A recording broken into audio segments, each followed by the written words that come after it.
3 પાઠ, હે પ્રભુ યમ નિયમ ક્ષમાપના, એ ત્રણેયનું વિવેચન જે બ્રહ્મચારીએ કર્યું તે આપણે વાંચી ગયા. હવે એની સાથે 7 વ્યસન, 7 અભક્ષ્યનો ત્યાગ કરવા પણ જણાવ્યું છે. તેના વિશે આજે વાંચીએ છીએ. મૂળ પરમ કૃપાળુ દેવે પ્રભુ શ્રીજીને એવું કહેલું કે મુનિ, તમારી પાસે કોઈ આવીને કોઈ કહે કે અમારે આત્મકલ્યાણ માટે શું કરવું, તો તમારે આ બતાવવું, આ આત્મસાધન બતાવવું.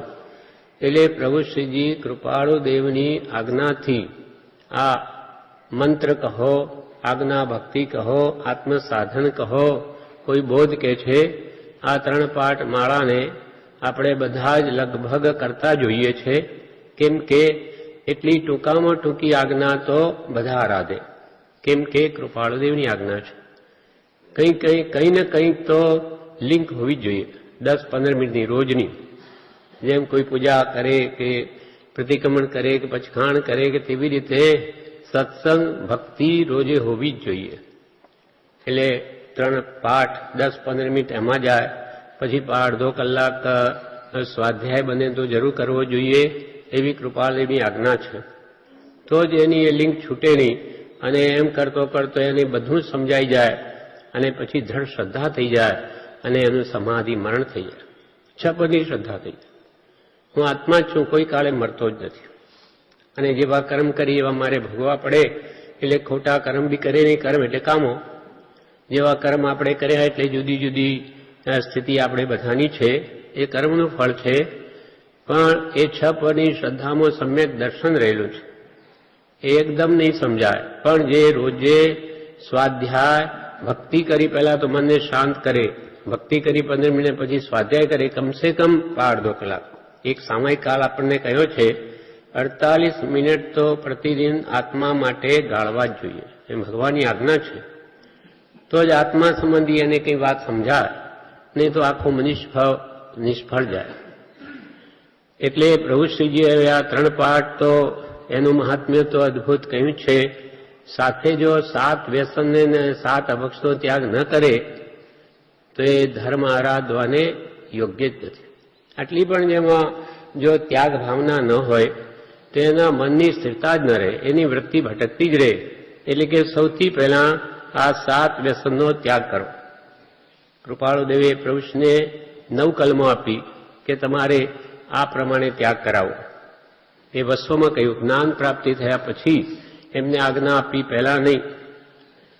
સૌથી પહેલા તો મંત્ર કૃપાળદેવે પ્રભુશ્રીને જ આપ્યો, રાળથી મોકલ્યો, સૌભાગ્યને મોકલ્યા પ્રભુશ્રીને માટે. એટલે પ્રભુશ્રીને ખૂબ આનંદ થયો કે આ બધા મુનિઓને આપો. કૃપાળદેવ આપ્યું ત્યારે સૌભાગભાઈ કે મને આજ્ઞા નથી, પણ કૃપાળદેવે કહ્યું છે કે આપ આપી શકશો, આપ બીજા મુનિઓને આપી શકશો, મુનિઓને, બીજાને નહીં. એટલે મુનિઓને એમણે આજ્ઞા આપી, જે એમને ઠીક લાગ્યું એ 7 સાધુઓ જે કૃપાળદેવની આજ્ઞામાં હતા એમને. અને પછી વસોમાં 2 વર્ષની આરાધના પછી કૃપાળદેવ વસોમાં પધારે છે અને કહે છે કે મુનિ કેટલા દિવસ રહીએ? તો જાણે 1 અઠવાડિયાનો સમાગમ મળ્યો એટલે ખૂબ હિંમત કરી અને કહ્યું, પ્રભુ 1 મહિનો સ્થિરતા કરો.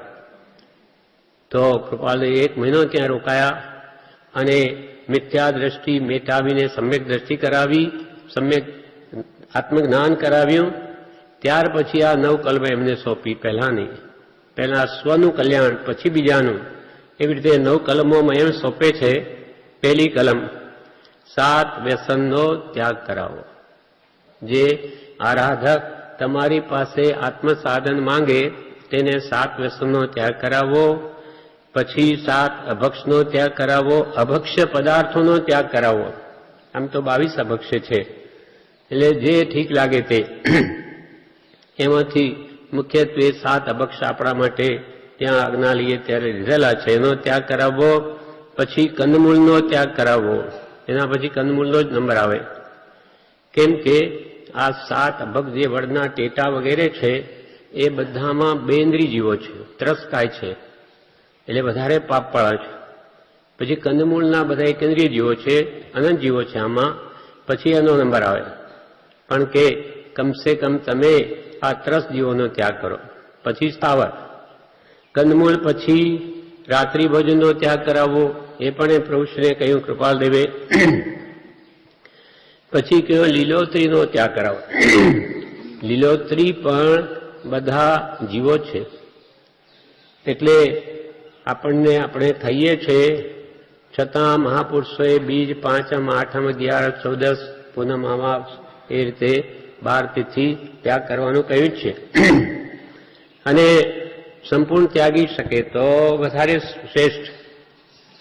એમ પછી પ્રભુશ્રીએ કહ્યું લીલોતરીનો ત્યાગ કરાવવો. પછી સ્મરણ મંત્ર બતાવવું, સ્મરણ બતાવવો, સહજાત્મ સ્વરૂપ પરમ ગુરુ. પછી એની પાછી 5 માળા ફેરવવાનો નિયમ કરાવવો. પછી ત્યાં 3 કે 5 લખી પછી બ્રહ્મચારી 1 પણ માળા આપતા, તે પણ આજ્ઞામાં ગણાય. પછી આખો દિવસ એનું ભજન કરે, રટણ કરે તો પણ એ કૃપાલદેવની આજ્ઞામાં ગણાય. પછી 8મું ક્ષમાપનાનો પાઠ અને 20 દોરાનું પઠન મનન કરવા જણાવું. 20 દોરા ક્ષમાપના, પછી યમ નિયમ પણ ઉમેર્યું, જે પ્રભુશ્રીને કૃપાલદેવે આજ્ઞા કરેલી. 8 ત્રોટક છંદ પણ સાથે વિચારજો. એટલે 3 પાઠનું પઠન કરવું અને મનન કરવું. મનન એના ઉપર ચિંતન કરવું. ખાલી બોલી જવું નહીં તો વિશેષ ભાવ ભાષણ નહીં થાય. એના અંદર ઊંડા ઉતરીએ તો એ શું કહેવા માંગે છે, આપણા દોષોનો ખ્યાલ આવે તો કોઈ દિવસ આપણા દોષો દૂર કરવાનો ભાવ ઉપજે. અને જેમ જેમ દોષો જાય તેમ તેમ આત્માની નિર્મળતા થતી જાય છે. એની સફેદાઈ આત્માની બહાર આવે અને સંપૂર્ણ શુદ્ધતા બહાર આવે, એનું સહજ આત્મ સ્વરૂપ પ્રગટ થાય. કેવળ જ્ઞાન છે આત્મામાં, પણ એ બધું ઢંકાયેલું છે. એટલા માટે આ 3 પાઠ આપ્યા છે. એ દોષો નિવારશો તો તમે પોતે પરમાત્મા જ છો. પછી ક્ષમાપના અને 20 દોરાનું પઠન મનન કરવા જણાવવું. અને 9મી કલમ છે સત સમાગમ અને સત્શાસ્ત્રનું સેવન કરવા જણાવવું. લોકો સત્શાસ્ત્રમાં છે, પહેલા સત સમાગમ કરે, સત્સંગ કરે એમ જણાવવું, અને સત્શાસ્ત્રનું સેવન કરે, સત્શાસ્ત્રમાં ઉપયોગને રોકે એવી 9 કલમો પ્રભુશ્રીને જણાવેલી. એટલે પ્રભુશ્રીજી કૃપાળુદેવની કહેલી આજ્ઞા હોવાથી આ મારા ગુરુનું કહેલું કહ્યું છે એમ કરીને જે આજ્ઞા આપે ત્યારે કૃપાળુદેવ આગળ લઈ જાય. પ્રભુ આ મારા ગુરુનું કહેલું કહીએ છીએ એમ કરીને એ આજ્ઞા આપતા. પછી કોઈ કહેતા કે અમારો તો આપ જ ગુરુ, તો કે પ્રભુ અમે ગુરુ થતા નથી, અમે ગુરુ બતાવી દઈએ છીએ, અમારા ગુરુ એ તમારા ગુરુ એમ કરીને ત્યાં જ લઈ જતા, એ જ પર ઉભા રાખ્યા. આવી રીતે પછી 3 પાઠ અને 7 વ્યસન અને 7 અભક્ષનો ત્યાગ આપણને કરાવ્યો છે. હવે 7 અભક્ષ, 7 વ્યસન ને 7 અભક્ષ વિશે આપણે આજે વાંચીએ છીએ, કેમ કે 3 પાઠ પૂરા થઈ ગયા છે. એમાં તો અનંતર સમાયેલો છે, પણ ટૂંકામાં આપણે જોઈ ગયા. હવે છે 7 વ્યસન. બોધામૃત ભાગ 1માં પાન 9 પર પૂજ્યશ્રી જણાવે છે, આજ્ઞા આરાધન યોગ્ય થવા માટે સદા ચરણ સેવવાની જરૂર છે. તે ન હોય તો બધું નકામા જેવું છે. આજ્ઞા આરાધન થવા માટે સદા ચરણ સેવવાની જરૂર છે. સદ આચરણ પહેલા જોઈએ. આચારણ સૂત્રમાં કહ્યું આચારો પ્રથમો ધર્મ. સદ આચાર એ તો પહેલો ધર્મ છે. આપણામાં વ્યવહાર શુદ્ધિ જ ન હોય તો એ પરમાર્થ સુધી શું કરવાનો? એટલે કે છે સદ આચાર, સત જે આત્માર્થને પોષણ આપે એવા સમ્યક આચાર જોઈએ. એટલે મુનિના આચાર, શ્રાવકના આચાર, બ્રહ્મચારીના આચાર, માર્ગાનુસારીના, મુમુક્ષુના પોતપોતાની શક્તિ પ્રમાણે બધા નિયમો જ્ઞાની પુરુષોએ ઘડ્યા છે. જે ભૂમિકામાં હોય તે પ્રકારે તેને આચારનું સેવન કરવું જ જોઈએ, નહીં તો તે આરાધક નથી પણ વિરાધક છે. આજ્ઞા આરાધન યોગ્ય થવા માટે સદાચરણ સેવાની જરૂર છે. તે ન હોય તો બધું નકામા જેવું છે. માટે પ્રથમ 7 વ્યસન ત્યાગની જરૂર છે. સૌથી પહેલા 7 વ્યસન ત્યાગવા. કયા? જુગાર, માંસ, દારૂ, મોટી ચોરી, વિષયાગમન, શિકાર, પરસ્ત્રીગમન, આ 7 વ્યસનનો ત્યાગ કરવા કહ્યું. કુમારપાલ રાજા હતા તે વખતે એણે શું કર્યું? એ પોતે હેમચંદ્રાચાર્યના પરમ ભક્ત, એટલે એમને તો 7 વ્યસનોને દેશવટો આપી દીધો. કેવી રીતે આપ્યો? તો કે અહો કુમારપાલ રાજાના અમારી કર્તવ્યનું શું વર્ણન કરીએ કે જેની રાજ્યમાં દ્રુજ ક્રીડામાં પણ કોઈ મારી એવા 2 અક્ષર પણ બોલી શકતો નહીં. પેલા ચોપડ વગેરે રમે, આમાં કઈ એવું આવે છે ઘોડો કોઈ એકબીજાને મારે, જે રમેલા હોય એને ખબર હોય, તો એ કે છે એમાં માર શબ્દ બી બોલવો નહીં. દ્યુતમાં ચોપટ કે આમાંય માર શબ્દમાં બોલવો એવી કુમારપાલ રાજાની આજ્ઞા હતી. કેટલો દયાધર્મી, માર શબ્દ જ ન જોઈએ. ભગવાન મહાવીર કહે છે આ ડિક્શનરીમાં પણ માર શબ્દ જ ન જોઈએ. મનથી પણ કોઈને મારી નાખો એવો ભાવ પણ કરવાની જ્યાં ના છે, તો મારવાની ક્યાં વાત છે? કોઈને એક શબ્દ પણ એવો ન બોલવો કે જેના મનમાં દુઃખ થાય, ગમે તે હોય. ભલે આપણો નોકર હોય એને પણ ગમે તેમ ન બોલાય. ભલે એનો વિનય એટલે એને ગાળ ના આપીએ, ગમે તેમ તુચ્છ ન બોલાવીએ તો એનો વિનય છે. ચંડાલ ભંગી હોય એને ગમે તેમ આપણે ગાળ દઈને બોલાય નહીં, અથવા હલકી વાણી ન બોલાય. એને હાથ ન જોડવા, પણ વિનયપૂર્વક તો બોલવું જ. એનો પણ એ વિનય છે. એને કંઈ પણ તુચ્છ શબ્દો ન કહેવા, તે એનો વિનય કર્યો કહેવાય. એક વખતે રાજા કુમારપાળે 7 વ્યસનને હિંસાના કારણભૂત જાણી માટીના 7 પુરુષોના રૂપ બનાવ્યા, પૂતળા બનાવ્યા 7 વ્યસનોના માટીના, કે આ 7 વ્યસનો હિંસા કરાવે છે. પછી શું કર્યું? આખા માણસો જેવા પૂતળા બનાવી એમના મોઢા ઉપર મસી લગાડી, કાળું મોઢું કર્યું બધાનું. ગધેડે બેસાડ્યા, ઘોડા ઉપર નહીં, ગધેડા ઉપર એ પૂતળાઓને બેસાડ્યા.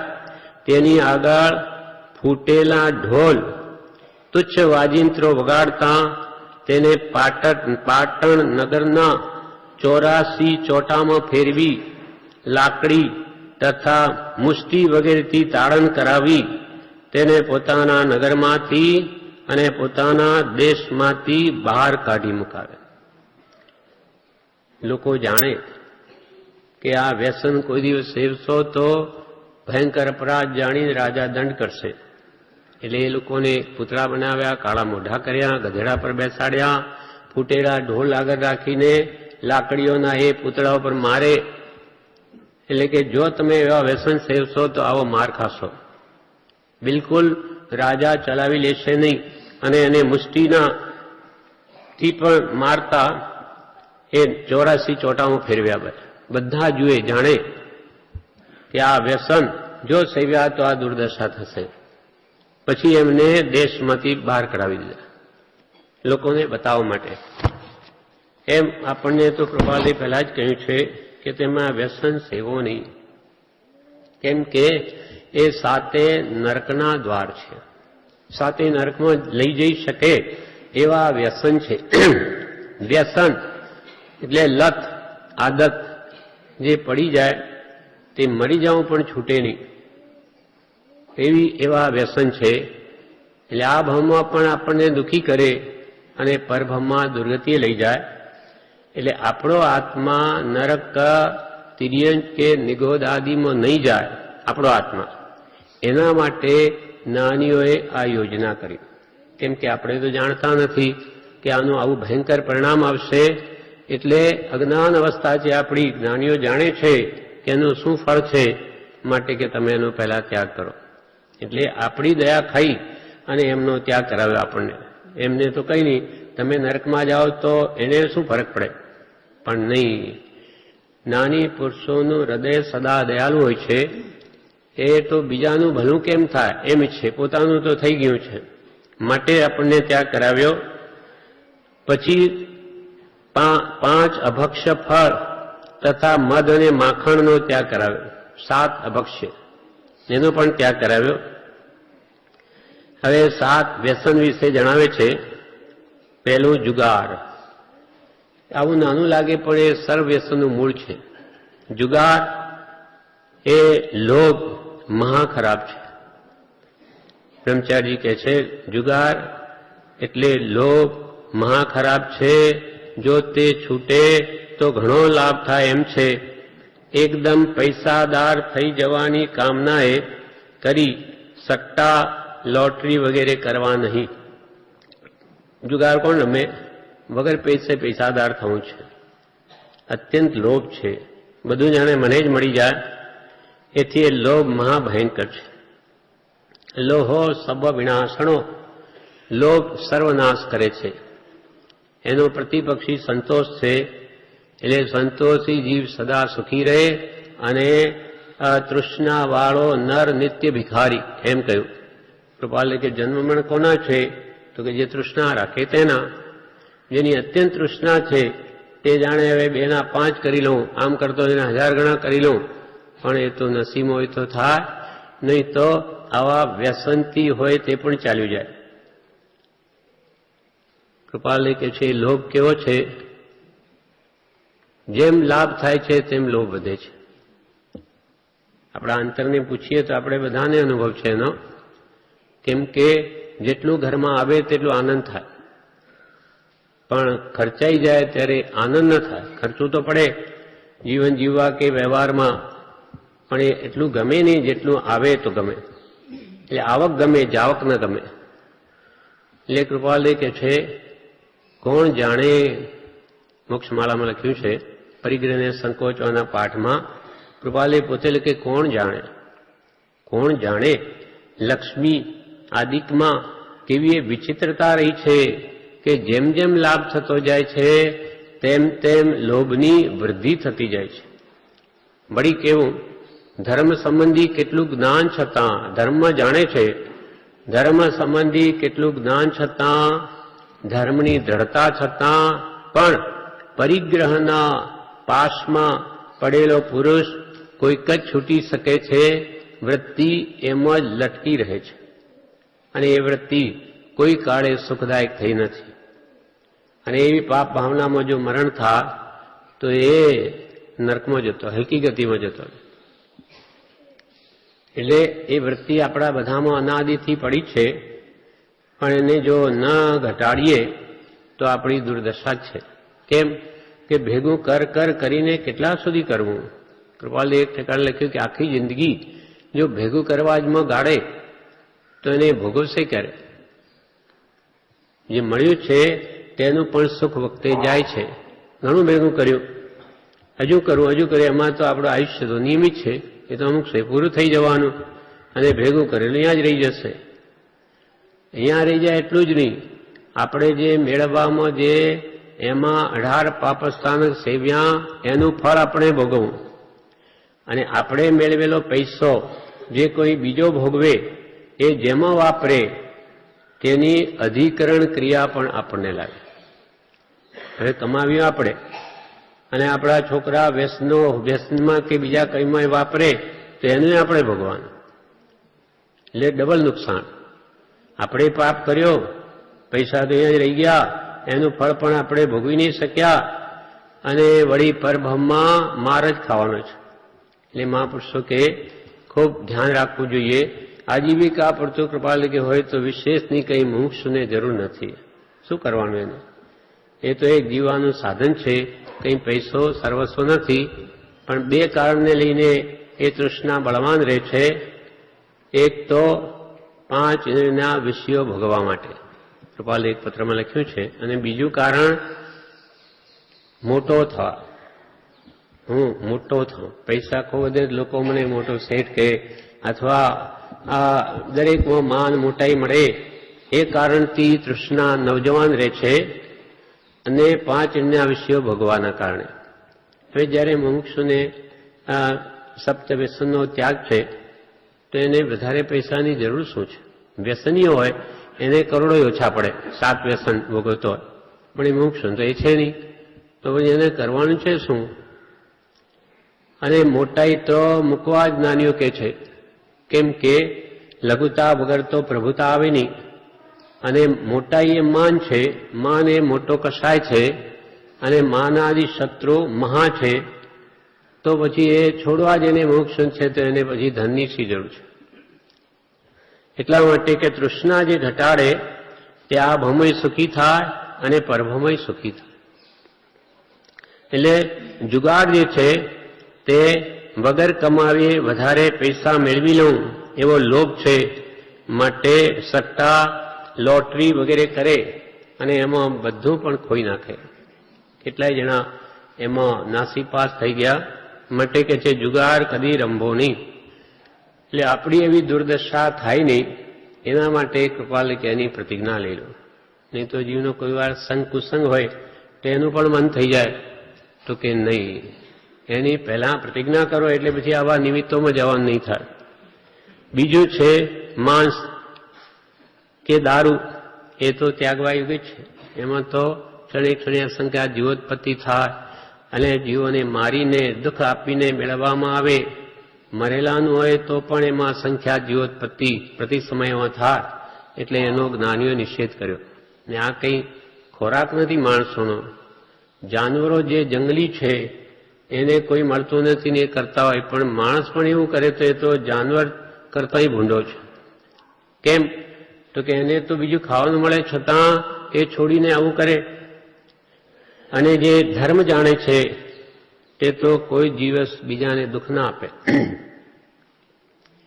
બીજાના ભોગે આત્માથી કદી સુખી થવાની છે.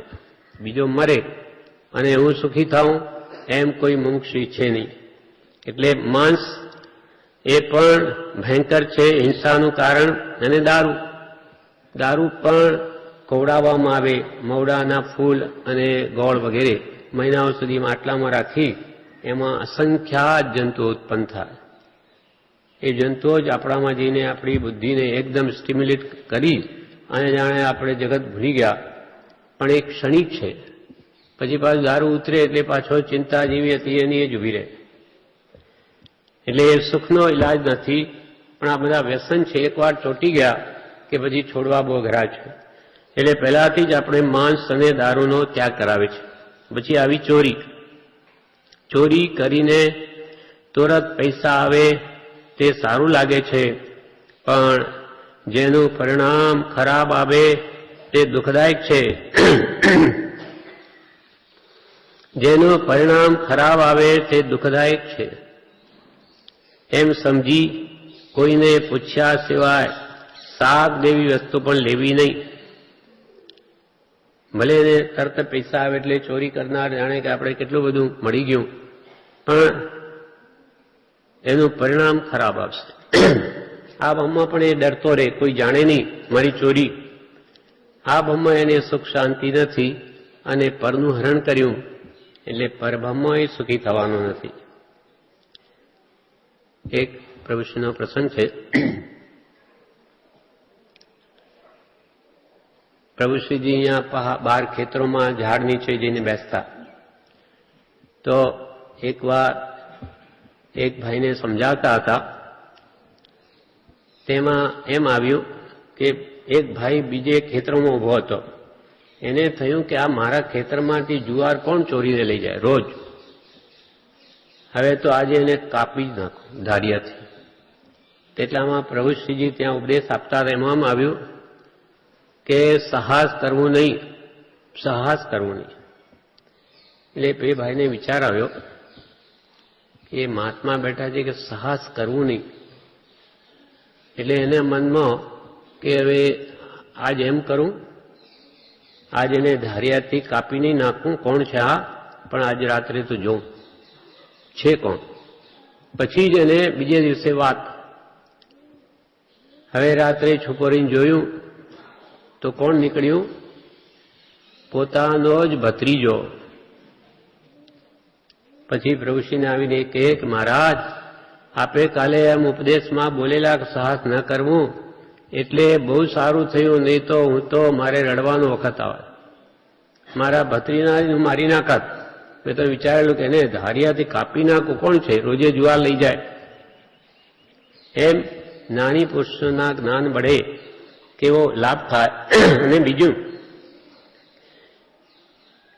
કે પૂછ્યા વગર પ્રભુશ્રી કે એક શાક જેવી વસ્તુ પણ નહીં લેવી.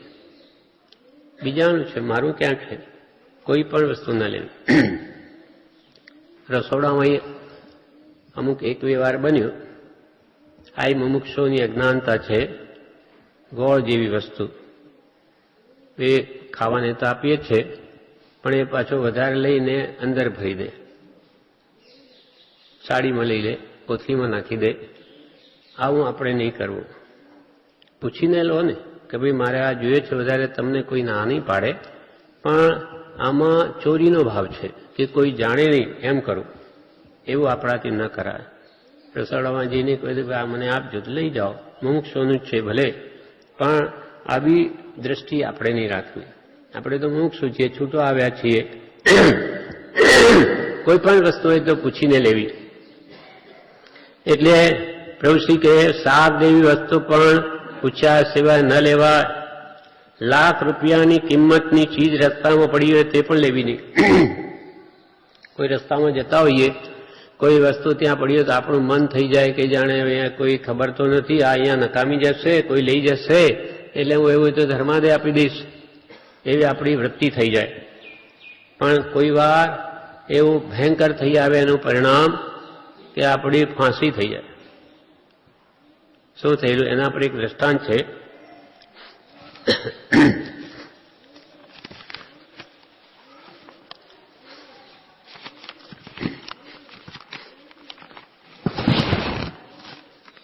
રસ્તામાં એક વાર રસ્તામાં કોઈની પડેલી વસ્તુ પણ ન લેવી. એક શેઠનો દીકરો હતો, શેઠનો પુત્ર હતો. તે દેશાવરથી આવતો હતો. દરિયામાં વહાણ ડૂબવાથી તે તરીને પાર નીકળ્યો. વહાણ ડૂબી ગયા એટલે એ તરીને કિનારે તો આવી ગયો, લાકડું પાટિયું મળ્યું. ત્યાં કિનારા આગળ એક રાજાની કન્યાને મરેલી સ્થિતિમાં જોઈ. ત્યાં જો એક રાજાની પુત્રી ત્યાં મરેલી પડી છે. તેના ગળામાં ચળકતું જોયું. અહીંયા ગળામાં કંઈ ચમકે છે, ચળકે શું છે જોયું તો તે હાર હતો. હવે એના મનમાં શું થયું કે તેણે વિચાર્યું આ હાર નદીમાં જતો રહેશે, આ તણાઈને કિનારા ઉપર પડી, તેના કરતાં હું આ લઈ લઉં અને એની દુકાન કરીશ આ વેચીને.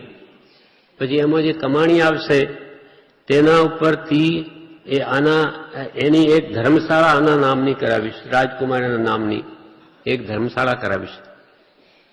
આના તો રોકડા કરીશ, પછી હું દુકાન કરીશ, એમાં જે આવક આવશે એની ધર્મશાળા કરાવીશ.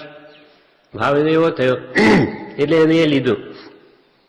હવે શું થયું, એ વિચારથી હાર લઈ આગળ ચાલ્યો. પોતાના ગામ તરફ જતા વચ્ચે એક શહેર આવ્યું. ત્યાં બધાની ઝડપી લેવાઈ કે રાજકુમારીને કોણે મારી. બધાની ઝડપી લેવાઈ.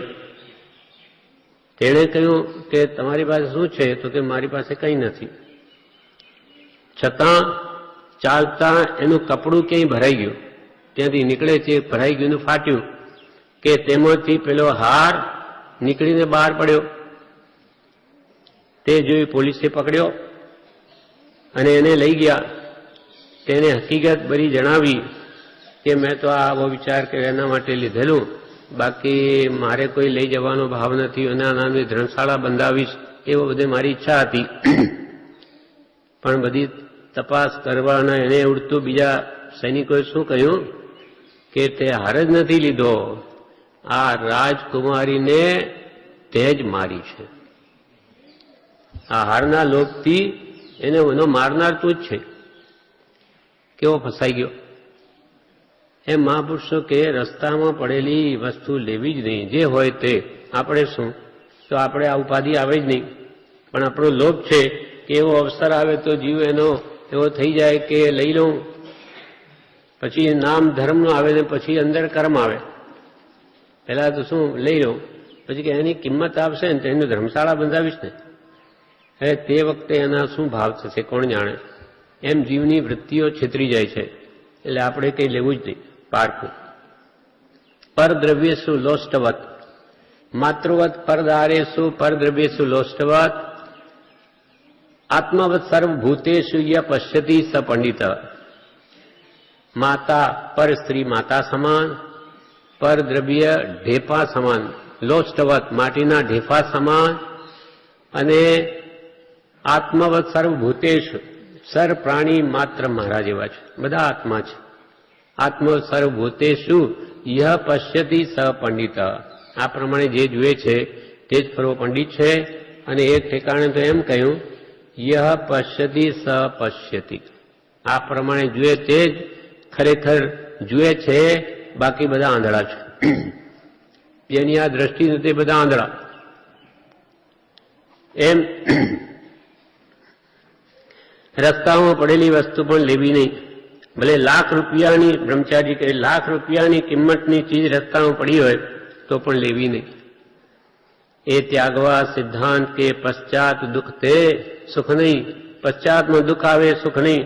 જેનું પરિણામ દુઃખદાયક છે તે કામ કદી કરવું નહીં, એમ કૃપાળુ દેવે કહ્યું છે.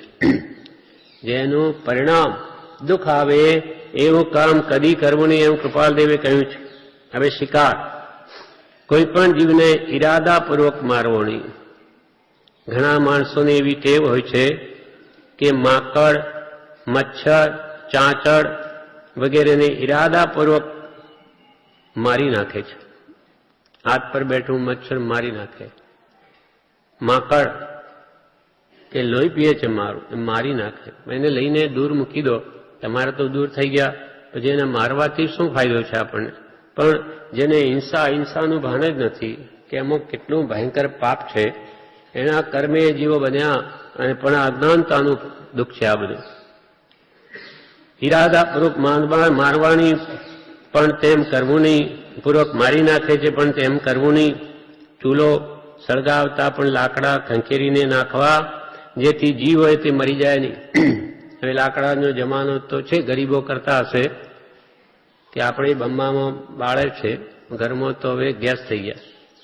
છતાં પણ એમાંય કહ્યું કે બર્નલને પહેલું સવારમાં ચાલુ કરતા બર્નલ કાઢીને ફૂંક મારવી, બર્નરમાંય મારવી, ચૂલામાંય મારવી, ફૂંક મારીને સાફ કરી પછી ચૂલો સળગાવો. ત્યાં અંદર ફાંકા કે નાના જીવજંતુ થઈ ગયા હોય, ત્યાં કંઈ દાળ બાળ ઢોળાઈ હોય અંદર, તો એટલે એ પણ શુદ્ધિ કરીને ચાલુ કરવો ચૂલો. એની ભાવના કેવી છે કે ક્યાંય જીવજંતુ નહીં રહી ગયો. આ યત્ન છે, એટલે ભાવનું ફળ છે. અને બિચારા નિરપરાધી જીવો પણ કેટલા બચે એની યત્નાથી, અને આપણને ઘણો લાભ છે. આથી શિકાર, પછી આવે છે છઠ્ઠું વ્યસન પરસ્ત્રી, અને સાતમું વેશ્યાગમન. આ વ્યસનોથી આ લોક અને પરલોક બંને બગડે છે. માટે તેમનું સેવન કરવું નહીં. લોકોમાં પણ તે નિંદ્ય છે, માટે તેનો ત્યાગ કરવો. પરસ્ત્રી હોય કે વેશ્યાગમન, એ બધા વ્યસનથી આ લોક પણ બગડે. આ લોકમાં પણ તે નિંદાને પાત્ર થાય, અને પરલોકમાં દુર્ગતિએ જાય છે.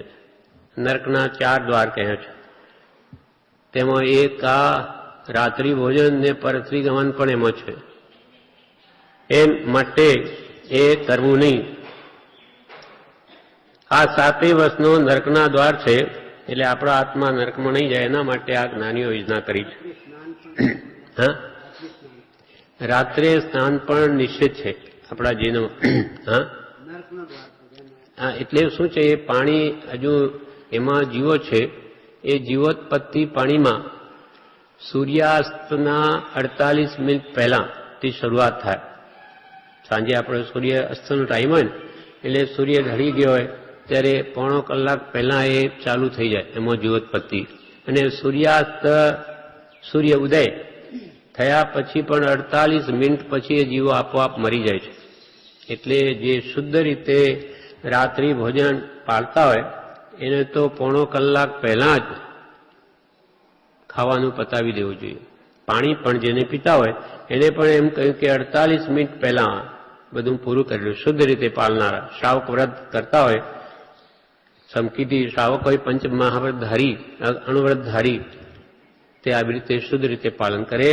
અને સવારમાં પણ નવકાર સુઈ જે 48 મિનિટ પછી સર્વ જીવોત્પત્તિ આપોઆપ જીવો મરી જાય છે ત્યારે જ એનો ઉપયોગ કરે છે.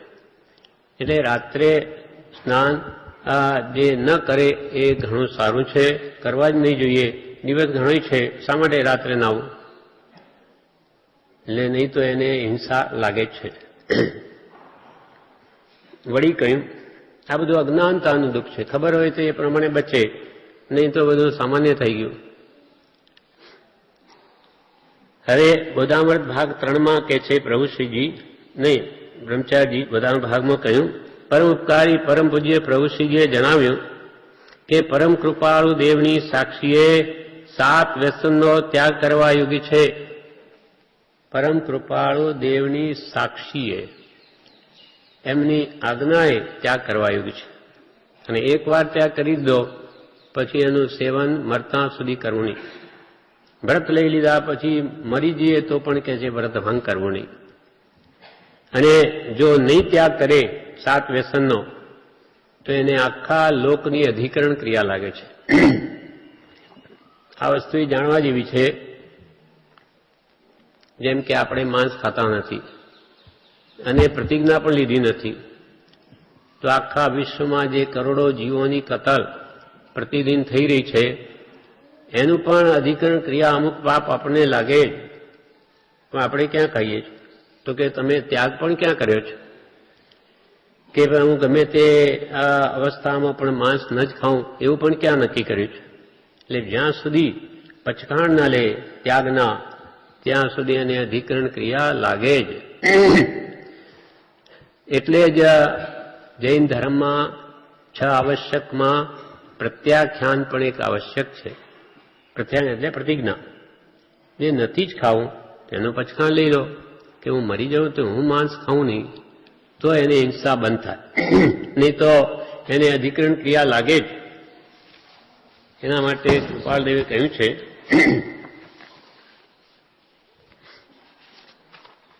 .522 પત્રમાં લખે છે, પૂર્વ સંજ્ઞાઓ હજી એમને એમ આ જીવના અભિમાનમાં વર્તી આવે છે, એ જ એને લોક આખાની અધિકરણ ક્રિયાનો હેતુ કયો છે.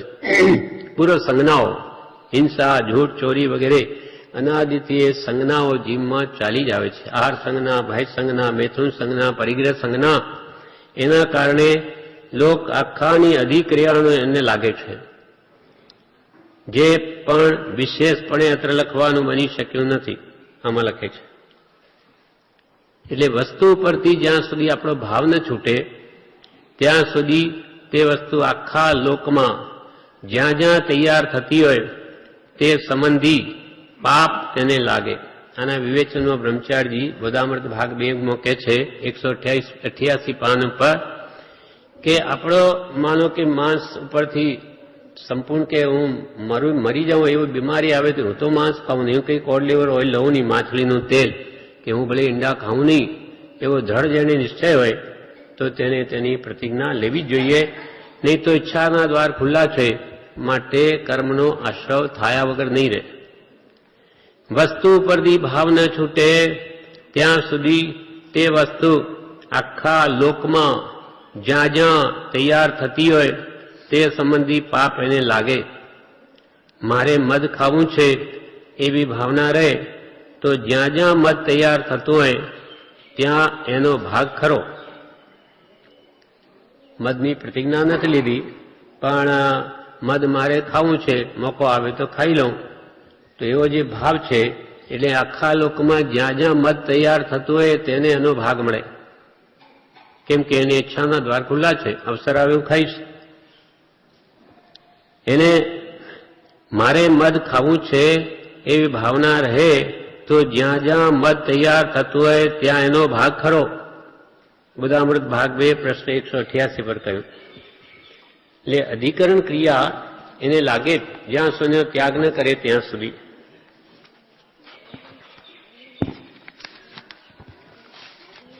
એક ઠેકાણે પ્રસંગમાં કૃપાળુ દેવે મુનદાસ પ્રભુદાસ સુણાવના હતા. બહુ જ કૃપાલના ભક્તને જે પદ લખ્યું છે, મુનદાસ ગુલામ છે તુમ જાયો, અહો રાજચંદ્ર દેવ રાત દિવસ મને રહેજો રટણ તમારું, એ મુનદાસ પોતાનો પ્રસંગ લખે છે. એમાં કૃપાલદેવ, એમાં શું થયું, મુનદાસને કૃપાલદેવે કહ્યું,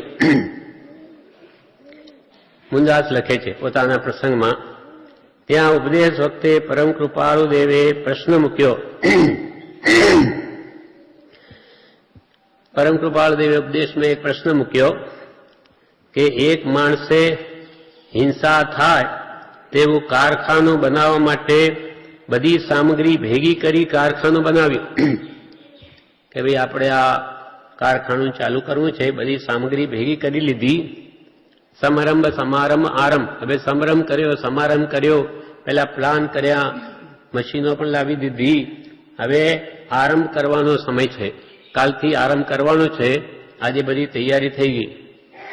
એક માણસે હિંસા થાય તેવું કારખાનું બનાવવા માટે બધી સામગ્રી ભેગી કરી કારખાનું બનાવ્યું. બીજે દિવસે સવારે કારખાનું શરૂ કરવાનું હતું, પણ રાત્રે જ તે માણસ ઓચિંતો ખૂબ માંદો પડી ગયો. રાત્રે એકદમ બીમારી આવી ગઈ, બીમાર પડ્યો. હવે તેને લાગ્યું કે આ મારી બીમારી જીવલેણ છે, આ બીમારી તો નહીં બચી શકું, મરી જઈશ એવી આ જિંદગી હવે જીવલેણ છે આ બીમારી. તેથી પેલું ઘાતકી કારખાનું બંધ કરવાનો રાત્રે વિચાર નક્કી કરી લીધો. હવે કાલે હું કારખાનું બંધ કરી દઈશ, મારે તો મરી જવાનું છે, આ બીમારી હું બચી શકું એમ લાગતું નથી. એટલે આ ઘાતકી કારખાનું બંધ કરવાનો રાત્રે એને વિચાર નક્કી કરી લીધો. આ પાપ ઉત્પાદક કારખાનું મારે જોઈએ નહીં. રાત્રે એવો વિચાર આવી ગયો, બીમારી આવી એટલે આ પાપને ઉત્પન્ન કરનાર એવું કારખાનું મારે જોઈએ નહીં એમ વિચારી તે માણસ રાત્રે મરી ગયો. તે દિવસે મૃત્યુ પણ થઈ ગયું. હવે કૃપાલદેવે પૂછ્યું, કૃપાલદેવે કહ્યું, મુનદાસ, આ હિંસક કારખાનું તો ચાલુ રહ્યું, તો પેલા માણસને આ કારખાનું પાપ લાગશે કે કેમ? કારખાનું એને બનાવ્યું છે, ચાલુ હજુ કર્યું નથી, તો હવે આ કારખાનું એને પાપ લાગશે કે કેમ? ત્યારે મેં કહ્યું, સાહેબજી, મને આ બાબતમાં કંઈ સમજણ ન પડે, હું શું જાણવામાં? સાહેબજી, મને આ બાબતમાં કંઈ સમજણ ન પડે. ત્યારે પરમ કૃપાલદેવે જણાવ્યું કે કારખાનું ચાલે તો એ મરનાર માણસને પાપ લાગે નહીં. કારખાનું ચાલે તો એ મરનાર માણસને પાપ લાગે નહીં, કારણ કે તેણે તેમાંથી વીરતી કરી લીધી. એમ તો છૂટો થઈ ગયો, મારે આ કરવાનું જ નથી. કારણ કે તેણે તેમાંથી વીરતી કરી લીધી, પચખાણ થઈ ગયું, પ્રતિજ્ઞા કરી દીધી, મારે તો કાલે બંધ કરવાનું છે. પ્રતિજ્ઞા પચખાણ થઈ ગયું. વીરતી કર્યા વિના મરી જાય તો આ કારખાનું જ્યાં સુધી ચાલે અને પાપ થાય ત્યાં સુધી આ મરનાર જ્યાં જ્યાં અવતાર ધારણ કરે ત્યાં ત્યાં પાપનો બંધ તેને થાય. જો એ ત્યાગ ન કર્યો તો જે કારખાનું જેટલા વખત ચાલત એમાં જેટલી હિંસા થાય, હવે જે જ્યાં જન્મ્યો હોય ત્યાં પણ એનો પાપનો બંધ થાય. પણ આણે તો વીરતી કરી, એટલે પાછળના જે માણસો કારખાનું ચલાવે તેને પાપ લાગે, મરનારને ન લાગે. આના પરથી આપણે શું શીખવાનું કે હવે આપણી ઉંમર થઈ, આપણે ખેલ ખતમ કરો. હવે આપણી જિંદગીમાં જે જે બધા ઊભા કર્યા હોય તેને હવે ઓસરાવી દેવા. છોકરાને નામે રાખો, તે જાણે જેમ કરે, આપણે કંઈ લેવા ન દેવા. એવું આપણે નહીં કરી ને આપણી ભાગીદારી પણ ત્યાં રાખી લઈએ કે ભાઈ ઇન્કમ ટેક્સ કે સેલ ટેક્સ એનો બચાવ થાય તો એની ભાગીદારી ઠેઠ સુધી ચાલુ રહે. અહીંયા તો છોકરાના ભલા માટે કે ભાઈ ભલે ને મારું નામ રહ્યું એટલી ટેક્સની બચત થશે, પણ આપણે મોટું ભારે પછી નુકસાન પરભવમાં ભોગવવું પડશે. એના કરતાં આપણે જે કંઈ જેને આપવું આપી દઈએ, આપણે રાખવું આપણે રાખી લઈએ, અને આવા બધા કોઈ પણ હોય કાર્ય એનાથી છૂટા થઈ જવું જોઈએ. તો આપણે કોઈ અધિકરણ ક્રિયા નહીં લાગે, નહીં તો આપણને લાગશે. એમ અહીંયા કૃપાલદેવે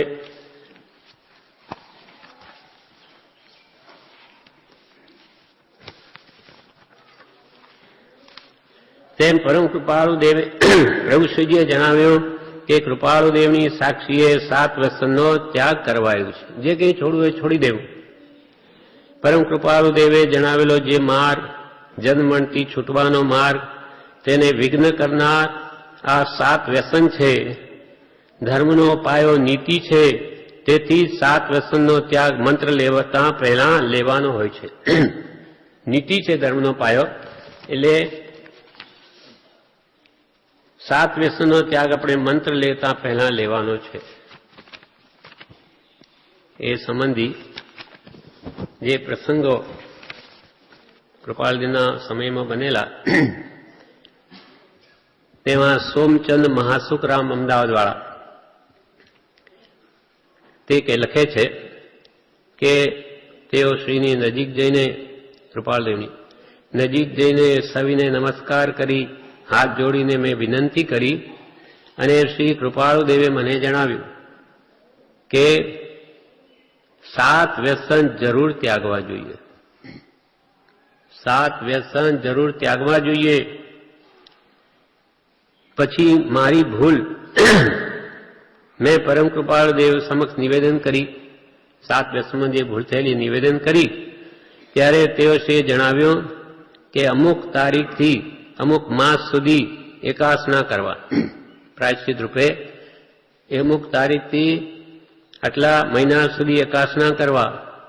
પછી હું શ્રી પરમ કૃપાળુદેવને રડતા ચક્ષુએ સાષ્ટાંગ નમસ્કાર કરી બહાર નીકળ્યો.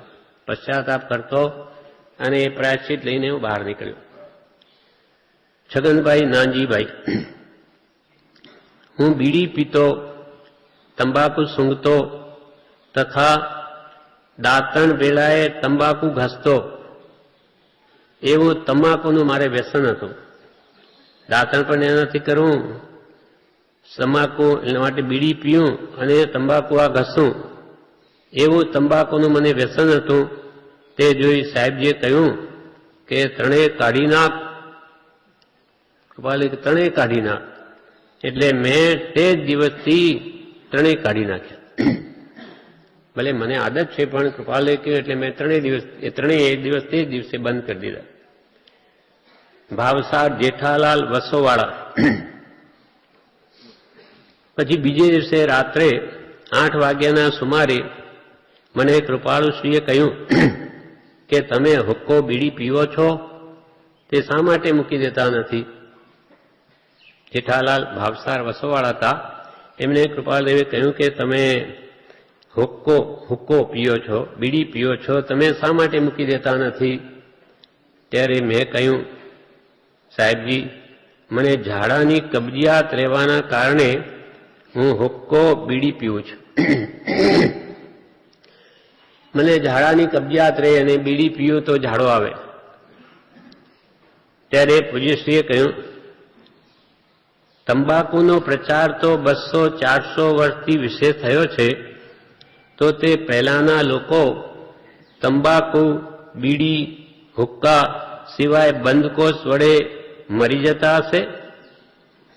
હવે 200-400 વર્ષથી તંબાકુ નીકળી, પહેલાના લોકો જે હતા એમની કબજિયાત તો રહેતી હશે ને? તે બધા હુક્કા બીડી પીતા હશે તે વખતે, અને નહીં પીતા હોય તેનો બંધકોષ નહીં જતો હોય.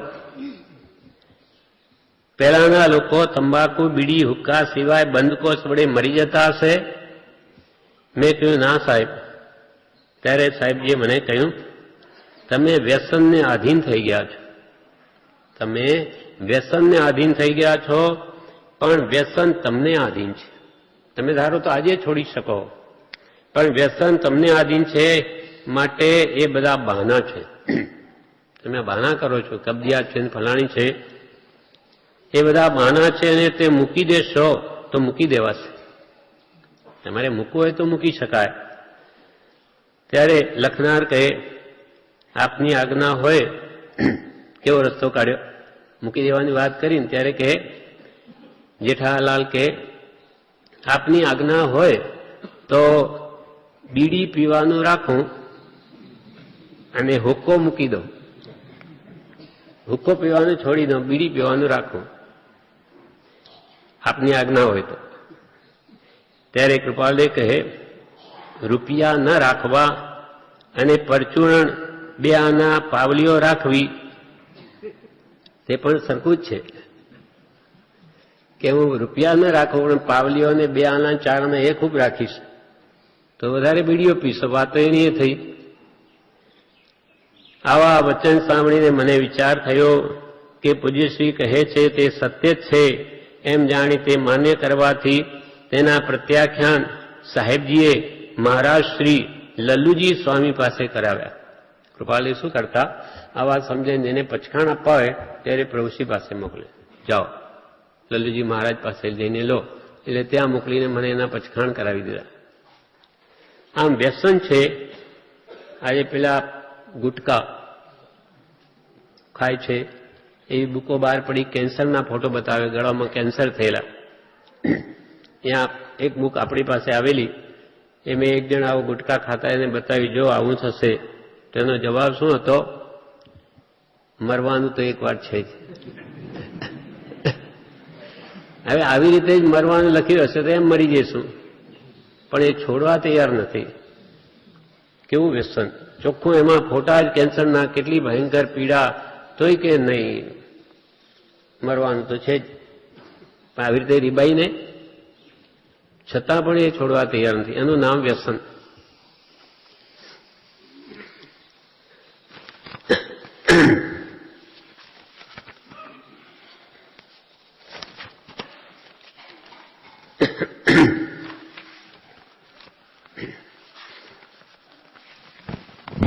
વળી હવે 7 અભક્ષ વિશે, 7 વ્યસન અને 7 અભક્ષ. હવે અભક્ષ વિશે કે છે વડના ટેટા, પીપળાના ટેટા, પીપળના ટેટા, પીપળાના ટેટા, ઉમરડા, અંજીર, મધ અને માખણે 7 અભક્ષ સત્પુરુષની એટલે પરમ કૃપાળુ દેવની સાક્ષીએ જિંદગી પર્યંત તજવા યોગ્ય પરમ ઉપકારી પરમ પૂજ્ય પ્રભુશ્રીજીએ દરેક મુમુક્ષુને જણાવ્યું છે. દરેક મુમુક્ષુ, કેમ કે આમાં છે ત્રસકાય જીવો, 2 ઇન્દ્રિય જીવો છે. જેમ ઇન્દ્રિયો વધારે એની હિંસા કરીએ તો એ પાપ વધારે. એકેન્દ્રિયને એની હિંસા કરતા 2 ઇન્દ્રિય જીવોને મારવામાં વધારે પાપ. 2 ઇન્દ્રિય 3, 4, 5 મનુષ્ય એને મારે તો વધારે પાપ થાય. એમ આ પહેલા આપણને ત્રસકાય જીવોનો ત્યાગ કરાવ્યો, ત્યાર પછી કંદમૂળ જેમાં એકેન્દ્રિય સ્થાવર જીવો અનંત રહેલા છે તેના ત્યાગની વાત આવે છે.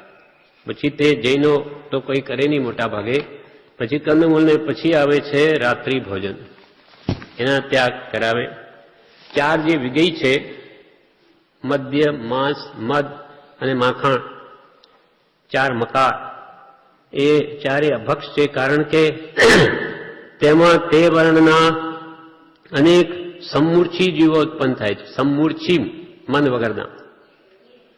કહ્યું છે કે મદ્ય, મધુ, માંસ અને માખણ એ 4માં તે જ રંગના જીવો ઉત્પન્ન થાય છે. જેવો એનો રંગ હોય તે જ રંગના જીવો ઉત્પન્ન થાય. 7 અભક્ષ્ય ત્યાગ શા માટે કહ્યો છે? બુદ્ધામૃત ભાગ 1માં કે છે 272માં પેજ ઉપર. પ્રશ્ન, કોઈએ પ્રશ્ન કર્યો 7 અભક્ષ્યનો ત્યાગ શા માટે કહ્યો છે, કે શા માટે આ છોડવા જોઈએ, ખાવાની વસ્તુ જે શા માટે છોડવી જોઈએ? ત્યારે પૂજ્યશ્રી કહે જે જીવને એથી પાપ બંધાય છે. અનાદિકાલથી જીવ પાપ કરતો આવ્યો છે, એથી છૂટે તો ભક્તિ થાય. જેમ જેમ પાપના આવરણ વધતા જાય તેમ તેમ મતિ મલિન થતી જાય. પછી એને ભગવાન પ્રત્યે પ્રેમ ના આવે, ભક્તિ નહીં થાય. અનાદિકાલથી જીવ પાપ કરતો આવે છે, એથી છૂટે તો ભક્તિ થાય. એ ખાય તો ઘણું પાપ થાય છે, અને ન ખાય તો એના વિના ચાલે એવું છે. કંઈ 7 વસ્તુ ન ખાઈએ મરી જઈએ, એના વગર ચાલે એવું છે. જ્યારથી નિયમ કરે કે મારે આ નથી વાપરવું ત્યારથી વ્રત કહેવાય. વૃત્તિઓને રોકી એનું નામ વ્રત છે. આપણી વૃત્તિઓ છૂટી છે, જે મનમાં આવે કરીએ. સપ્ત વ્યસન ભોગીઓને કોઈ લગામ નથી ઇન્દ્રિયો ઉપર, જેમ આવે તેમ કરે, એટલે એનું મન હંમેશા અસ્થિર રહે. જ્યાં જ્યાં જોઈએ ત્યાં રાગ થાય, આ ખાઉં, આ પીવું, આ ભોગવું, એટલે એની મન હંમેશા વ્યાકુળ રહ્યા કરે, એ હંમેશા દુઃખી રહે. એમ જે આ નિયમ જે ખાય તે ઘણું પાપ થાય, ન ખાય એના વગર ચાલે. જ્યારથી નિયમ કરે કે મારે આ નથી વાપરવું, ત્યારથી જ વ્રત કહેવાય. વ્રતનો અર્થ જ આ છે, વૃત્તિઓને રોકવી, બહાર ભટકતી વૃત્તિઓને રોકવી, તેનું નામ વ્રત છે. એથી જીવ આગળ વધે છે. સ્વાદનો જય કરવાનો છે, માખણને માંસનો અતિચાર કર્યો છે, એ ખાતા ખાતા પછી માંસાહારી થઈ જાય. આ 7 વ્યસન અને 5 ઉદંબર ફળ તથા મદ માખણ એ 7 અભક્ષ્ય, તેના ત્યાગમાં 5 અણુવ્રત આવી જાય છે. વિચાર કરે તો સમજાય એવું છે. આપણે જેમ શાવકના 12 વ્રત લેવા કહ્યું, તેમાં 5 અણુવ્રત હોય છે. મુનિ મહાવ્રત પાડે, અહિંસા, સત્ય, ચૌર્ય, બ્રહ્મચર્ય, પરિગ્રહ, ત્યાગ. તેમ શાવકને એને પાળવાના છે અણુવ્રત રૂપે. અણુ એટલે અંશે, સંપૂર્ણ શાવક પાડી નથી શકતા. તો કે છે કે જે આ 7 વ્યસન 7 અભક્ષનો ત્યાગ કરે, એમાં 5 અણુવ્રત આવી જાય છે. વિચાર કરે તો કે સમજાય. કેવી રીતે? તો કે અહિંસા અણુવ્રત, તેમાં આપણે માંસનો ત્યાગ કરીએ છીએ, દારૂનો કરીએ છીએ, આ બેન્દ્રી જીવોનો કરીએ છીએ, અભક્ષ ચીજોથી પણ, એટલે અહિંસા અણુવ્રત પડાય છે. આમાં દારૂ માંસમાં કેટલા જીવોએ બચાવ્યા, એમની રક્ષા કરી, અભયદાન આપ્યું, તેથી અહિંસા વ્રતનો પાળનાર થયો. અંશે, સંપૂર્ણ શાવક નહીં કરી શકે. પછી સત્ય અણુવ્રત કેવી રીતે પાડે?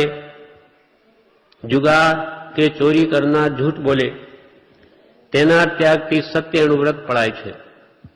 આપણે જુગાર અને ચોરીનો ત્યાગ કરીએ તો એમાં પણ સત્ય અણુવ્રત પડાય. ત્રીજું અચોરી અણુવ્રત કેવી રીતે પડાય? તો કે મોટી ચોરીનો ત્યાગ કરવાથી અચોરી અણુવ્રત પડાય. આપણું બધું અંશે છે શાવકનું. બ્રહ્મચર્ય અણુવ્રત કેવી રીતે પડાય? તો કે પર સ્ત્રી ગમન અને વેશ્યાગમનનો ત્યાગ કરવાથી બ્રહ્મચર્ય અણુવ્રતનું પાલન થાય છે. એક પત્ની વ્રત કે એક પતિવ્રત જ્યાં હોય એ અંશે બ્રહ્મચર્ય પાળે છે, કેમ કે એની વૃત્તિ બહારથી રોકાઈ ગઈ, એટલે એ પણ શાવકનું અણુવ્રત થઈ ગયું, એ બી એમાં પાલન થાય છે. પછી 5મું પરિગ્રહ ત્યાગ અણુવ્રત. લોભથી માણસ જુગાર રમે છે, માટે જુગારનો ત્યાગ કરવાથી અલ્પ પરિગ્રહ વાળો તે શાવક થયો. એને બહુ ઝાવા મારવા નથી, જે મહેનથી મળે તે બસ એમ માની, એટલે એ પરિગ્રહ અલ્પ રાખનારો થયો. માટે પરિગ્રહ ત્યાગ અણુવ્રત એ પણ એમાં આવી ગયું જુગાર છોડવાથી. તેથી અંશે પરિગ્રહ ત્યાગ અણુવ્રત પણ પડાય છે. એટલે આપણને જે 7 વ્યસનનો ત્યાગ કરાવ્યો, એટલે શ્રાવકના 5 અણુવ્રત તો એમાં આવી ગયા, એમ બ્રહ્મચારી કહે છે.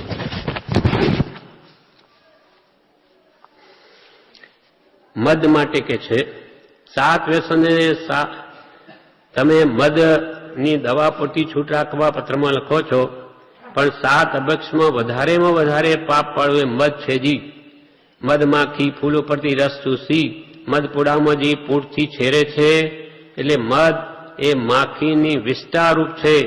તેમાં નિરંતર વિષ્ટાની પેઠે જીવો ઉત્પન્ન થયા કરે છે. એક ટીપું મધ ચાખે તેને 7 ગામ બાળતા જેટલા માણસ, બાળક, પશુ, જંતુઓ મરી જાય, તેથી વધારે પાપ લાગે છે. ખાંડની ચાસણી મધને બદલે વપરાય છે અને લગભગ સરખો જ ગુણ કરે છે. આત્માને મદ ત્યાગથી ઘણા પાપના બોજામાંથી બચાવી શકાય, એટલા માટે લખ્યું છે. પાપનો બોજો આપણા પર વધે જો મદ ત્યાગો, તે ફાયદો તમને થવાનો છે. એક મધના ટીપામાં 7 ગામ બાળી નાખે તો એમાં કેટલા માણસો, પશુઓ, બાળક, જંતુઓ મરે, તેટલું પાપ લાગ્યું છે. હવે આપણને આ બધી ખબર નથી, આ તો કેવળ જ્ઞાનીઓ જ્ઞાન બળે જોયું છે, એના આધારે કહ્યું છે. આપણને શું ખબર ક્યાં શું છે? નહીં તો એક કંદમૂળ સ્વાઈ જેટલા ભાગમાં અનંતાજીવો કેમ હશે કે આપણી બુદ્ધિનો વિષય જ નથી, એ તો કેવળનાની જ જાણે છે. તેમ અને મદ બને કેવી રીતે? મદમાં કયો ફૂલો પર બેસે અને મોઢેથી ચૂસી લે.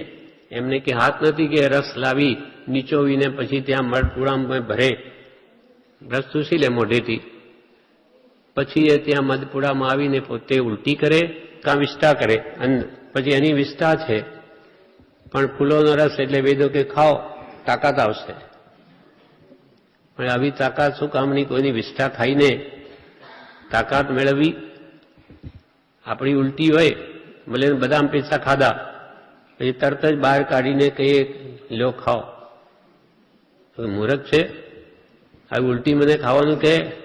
અરે એ તો બદામ પિસ્તા છે, ચાવીને આપું છું, તારે ચાવવાની મહેનત નહીં પડે. કે તારી બુદ્ધિ બેર મારી ગઈ છે એમ. અને એ પણ એવું છે, અને એ પણ એ દેખાતું નથી એટલે કે ખાઓ. અને એમાં જે અનંતા જીવો સંખ્યા થાય છે એ તો કેવળનાની જાણે છે.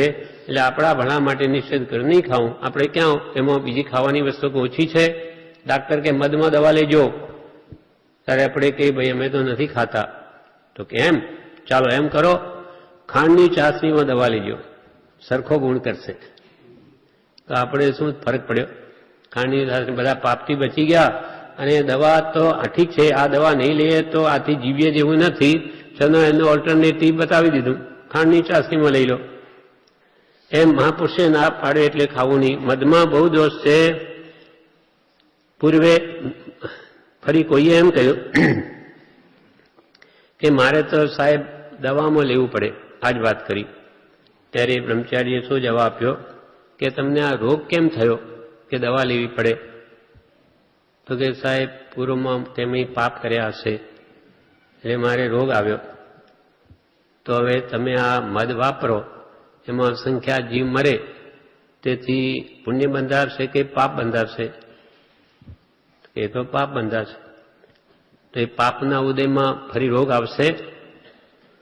તો કે હા એ તો આવશે, આગલા હું પાપ કર્યું એટલે આવે, હવે પાપ કરું તો ફરી આવે.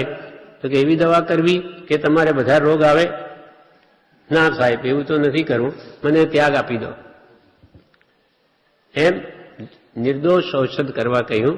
જે ઔષધ વડે નવા પાપ બંધાય, નવા રોગનું કારણ બને, એવું આપણે શા માટે કરવું? એટલે આ રીતે મધ વાપરવું નહીં. માખણ ભક્ષણનો પણ કોઈને દોષ સેવાઈ ગયો.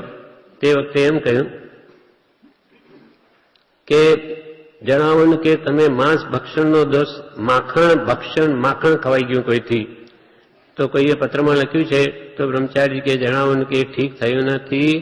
નજીવો જણાતું હોય પણ વ્રત લીધા પછી વ્રત ભંગ થાય તે મોટો દોષ ગણાય છે. વ્યવહારમાં જેમ સારા માણસના વચનની કિંમત હોય છે, તેમ ધર્મ માર્ગમાં પણ વ્રત એ પ્રતિજ્ઞા છે. તેનું પાલન ચુસ્તપણે કરવા ચૂકવું નહીં.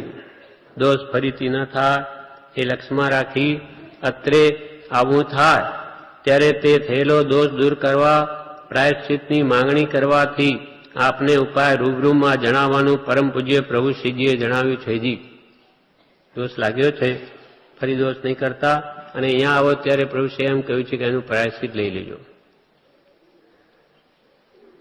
એમ એક પ્રતિજ્ઞા લઈ લીધા પછી કે છે તમે સટ્ટાની બાધાની માંગણી કરી છે તે વાંચી પ્રસન્નતા થઈ છે. જી જોકે 7 વ્યસનમાં જ એક રીતે તેની બાધા તો આવી જાય છે, છતાં તમારા મનમાં એમ રહે છે કે તેવી બાધા નથી લીધી અને હવેથી લેવી છે, તો તે પણ યોગ્ય છે. જી પણ પરમ કૃપાળુ દેવની સાક્ષીએ જે કોઈ નિયમ રાખીએ તે પ્રાણ જાય પણ ત્યાગ કરવા યોગ્ય નથી જ. તમે એમની સાક્ષીએ નિયમ લીધો તો પછી પ્રાણ જાય તો તોડવો નહીં, એવી તૈયારી થઈ જ લેવા યોગ્ય છે. તમારી એવી તૈયારી હોય તો જ નિયમ લેવો, નહીં તો લેવો જ નહીં. કોણ ભગવાન તમને કહે છે કે આ નિયમ લ્યો તો શુદ્ધ રીતે પાળો, નહીં તો લેવો જ નહીં. અભ્યાસ કરો. વ્યવહારમાં કોઈની સાથે બોલીથી બંધાઈ ગયા અને પછી ઘણું નુકસાન વેઠવું પડતું હોય તો પણ આબરૂની ખાતર બોલેલું સજ્જનો પાળે છે.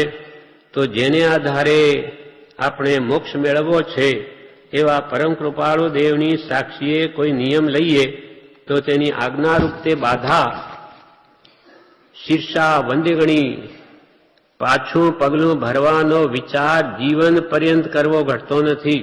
એકવાર બાધા લીધા પછી પાછું પગલું ભરવું નહીં. તેવી દ્રઢતા હાલ આપણામાં ન લાગતી હોય કે ભાઈ આવી તો દ્રઢતા મારી નથી તો આજીવન હું પાલી શકું, તો 6 માસ 12 માસ કરી જવું કે મન દ્રઢ રહે છે કે નહીં. નિયમ ન લીધો હોય છતાં મનમાં નિયમ લીધો છે એમ વિચારી એકાદ વર્ષ પોતાની દ્રઢતાની પરીક્ષા કરી જોઈ પછી નિયમ લેવાનો વિચાર રાખવો હોય તો તે પણ સુવિચાર છે કે મારી આટલી યોગ્યતા નથી તો કંઈ નહીં, 6 મહિના 12 મહિના અભ્યાસ કરો, પછી તમને લાગે હું દ્રઢતાથી પાલી શકી તો નિયમ લેજો, પણ પહેલાથી લઈને ભાંગવો નહીં. તમે જો અંતરથી તમારો આત્મા બળપૂર્વક નિર્ણય આવી જણાવે તો હાલ પણ પરમકૃપાલ દેવના ચિત્રપટ આગળ તમે જણાવ્યું છે તેમ સત્તાનો ત્યાગ કરવાનો નિયમ લઈ લેવા પ્રતિબંધ નથી જી. આ પ્રમાણે તમારી કે હમણાં દ્રઢતા હોય તો એ કરવા બાદ નથી. હવે વ્યસનો વિશે 7 વ્યસનો વિશે બ્રહ્મચારીએ પ્રજ્ઞાબોધમાં આ સંબંધી સદગુણના પાઠમાં ગાથાઓ લખી છે.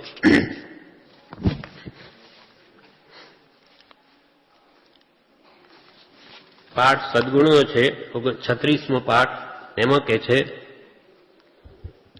કે કોઈ પણ સાચો ઉપાય કરી દુઃખની વેલ સમાન મિથ્યાત્વાળી મતીને કે જે બુદ્ધિમાં મિથ્યા માન્યતાઓ ભરેલી છે તેને પ્રથમ દૂર કરો. તે મિથ્યા માન્યતાઓ ટાળવા માટે 7 વ્યસનોનો ત્યાગ કરીને સૌથી પહેલા સત્સંગ કરી લેવાયું છે. મિથ્યા માન્યતાઓ આપણામાં ઘર કરી ગઈ છે. સંસારમાં સુખ છે, ખાવામાં સુખ છે, હરવા ફરવા જે કંઈ પણ માન્યતાઓ આપણે એમાં ઘર કરેલી છે મિથ્યા, ખોટી, જૂઠી, તેને પહેલા સત્સંગ કરીને અને 7 વ્યસનનો ત્યાગ કરીને પહેલા વાતને સમજો. કોઈ ઉપાયે પ્રથમ જ ટાળો મિથ્યામતિ દુઃખ વેલીજી 7 વ્યસન ત્યાગી કરી લેવી 7 વ્યસન ત્યાગી કરી લેવી સતસંગતિ સૌ પહેલીજી વિનય સહિત બંધુ સદગુરુ શ્રી રાજચંદ્ર સદગુણીજી. પછી કે છે તો બીજા ગ્રંથનું છે એમાં કે છે જુગાર, સટ્ટો, માંસ, મદિરા, વેશ્યાગમન, શિકાર, ચોરી, પરદારા સેવન આ 7 કુટેવો જીવને ઘોરથી પણ ઘોર નરકમાં લઈ જાય છે. ઘોરથી પણ ઘોર નરકમાં નાખે. દ્યુતમ ચ માંસમ ચ સુરા ચ વેશ્યા દ્યુતમ ચ માંસમ ચ સુરા ચ વેશ્યા પાપાર્ધિ ચોર્યમ પરદાર સેવા એતાની 7 વ્યસનાની લોકે ઘોરાતિ ઘોરમ નરકમ નયંતી. આ 7 વ્યસન જીવને ઘોરથી ઘોર નરકમાં નાખે. એટલે આપણી દયા ખાઈને આપણને આ પ્રતિજ્ઞા આપી. એનું પહેલું વ્યસન છે જુગાર.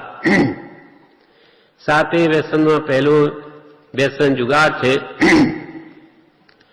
તે હલકી વૃત્તિવાળા જુગારીઓ સાથે કુસંગતિનું કારણ છે. જુગાર કોણ રમે? હલકી વૃત્તિવાળા. એની સાથે આપણે બેસીને જુગાર રમીએ તો આપણી વૃત્તિ હલકી થઈ જાય. આ વ્યસનથી નળરાજા કે ધર્મરાજાની જેમ સર્વ ખોઈ બેસી જીવનમાં દુઃખ ઊભું કરે છે અને અપકીર્તિ પામે છે તથા તે પાપનું મૂળ હોવાથી મનને સદા મેલું રાખે છે. એક તો કુસંગતિનું કારણ બુદ્ધિ કેવી બગડે કે નલ રાજા કે ધર્મરાજા જેવાય બધું ખોઈ નાખે. રાજ્ય ખોયું અને ધર્મરાજા તો વળી ધર્માત્મા કહેવાય. તેની બુદ્ધિ કેટલી વિપરીત થઈ ગઈ કે પોતાની પત્નીને દાવ ઉપર મૂકી દે છે. એવું કોઈ કરે? એટલે બુદ્ધિ કેટલી બેર મારી જાય છે આવા વ્યસનોથી. એટલે કે જે આવા વ્યસનો તો દૂરથી જ ત્યાગવા અને એથી અપકીર્તિ પામે, બધું કેટલું બાપ દાદાનું કે પોતાનું ભેગું કરેલું બધું સત્યાનાશ વળી જાય ક્ષણમાં જ, અને પાપનું મૂળ હોવાથી મનને પણ સદા મેલું રાખે છે. એટલે એક વ્યસન સેવાથી 7 વ્યસન આવે છે. જુગાર કો સંગતિનું કારણ સર્વ વ્યસનમાં પહેલું જી, દુઃખ અપકીર્તિ પાપ મૂળે.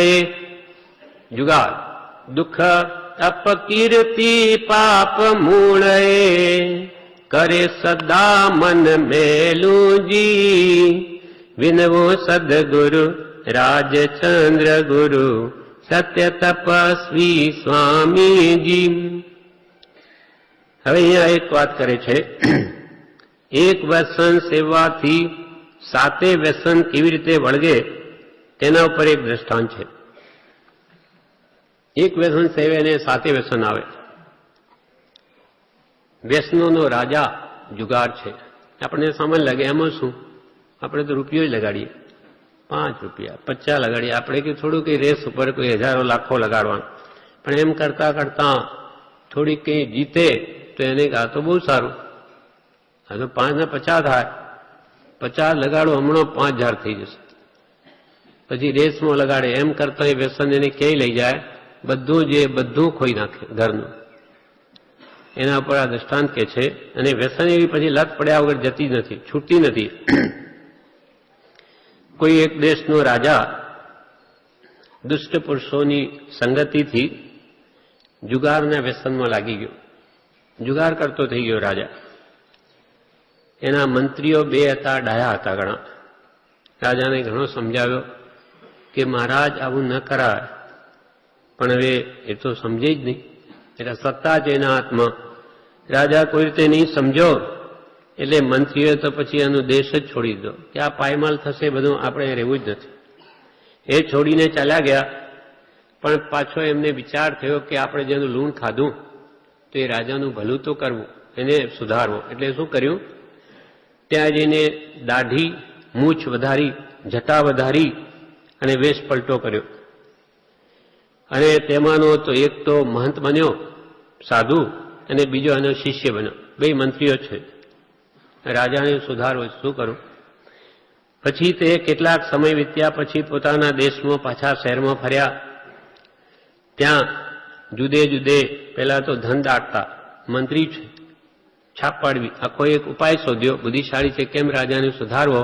એટલે પહેલા ઠેકાણે ઠેકાણે ધન થોડું થોડું દાટી દીધું. અને તેમની પાસે લોકો આવે, તેમને ગુપ્ત ધન બતાવે. કોઈ કે મારી પાસે, તો કે તમે ત્યાં જઈને જાઓ, ત્યાં ધન મળશે. આવી રીતે થોડું થોડું ક્યાંક હલે એટલે તો વાતાવરણ થવું લાગ્યું કે એવા મહારાજ આવ્યા છે, એ તો બતાવે ત્યાં ધન નીકળે, પોતે જ દાટેલું હોય. એમ પછી ગામમાં નામાંકિત થઈ ગયા. અને અગાઉ જે પરિચિત લોકો હતા એમના નામ બતાવે, પોતે જ ત્યાંના મંત્રી છે, અને એમની હકીકત પણ જણાવી. એટલે લોકો તો વિસ્મય પામે, કેવા મહાત્મા આવ્યા, એ બધું જ જાણે. તેથી આસન માંડી યોગ સાધન કરવા વડે ડોલ કરતા, પાછા યોગ સાધના કરી બેઠે ધ્યાનમાં. એટલે તેમને ઘણા શિષ્યો થઈ ગયા. આ ખરા મહાત્મા છે. લોકોમાં તેમની બહુ પ્રસિદ્ધિ થવા લાગી. યોગ સાધન કરવા માટે તેઓ શું કરે, માછલા પકડવાની જાળ એ ઓઢીને દરરોજ અમુક વખતે ધ્યાનમાં બેસતા. માછલાની જાળ ઓઢી લે, પછી ધ્યાનમાં બેસે. આ બધું બુદ્ધિશાળી એક પ્લાન કર્યો છે. શું કરવું? ધીરે ધીરે એમની મહત્તા બહુ વધી ગઈ. એમ કરતા કરતા શહેરનો રાજા પણ ત્યાં આવ્યો. બહુ મોટા મહાત્મા પધારે છે, યોગી છે. આટલા વખતમાં રાજા જુગારમાં ઘણું ધન હારી ગયો હતો. એટલે ખૂબ હારી દીધું આટલા વર્ષોમાં. પરંતુ તેનાથી તે વ્યસન મૂકી શકાતું નહોતું. કેટલું બધું હારી ગયો, છતાં પણ હવે લત પડી ગઈ, આદત છૂટે નહીં. આ તો જે કરતા હોય જાણે.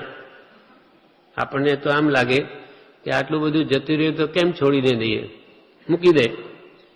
પણ હવે એ તો જેને આ કરતો હોય એને જ ખબર.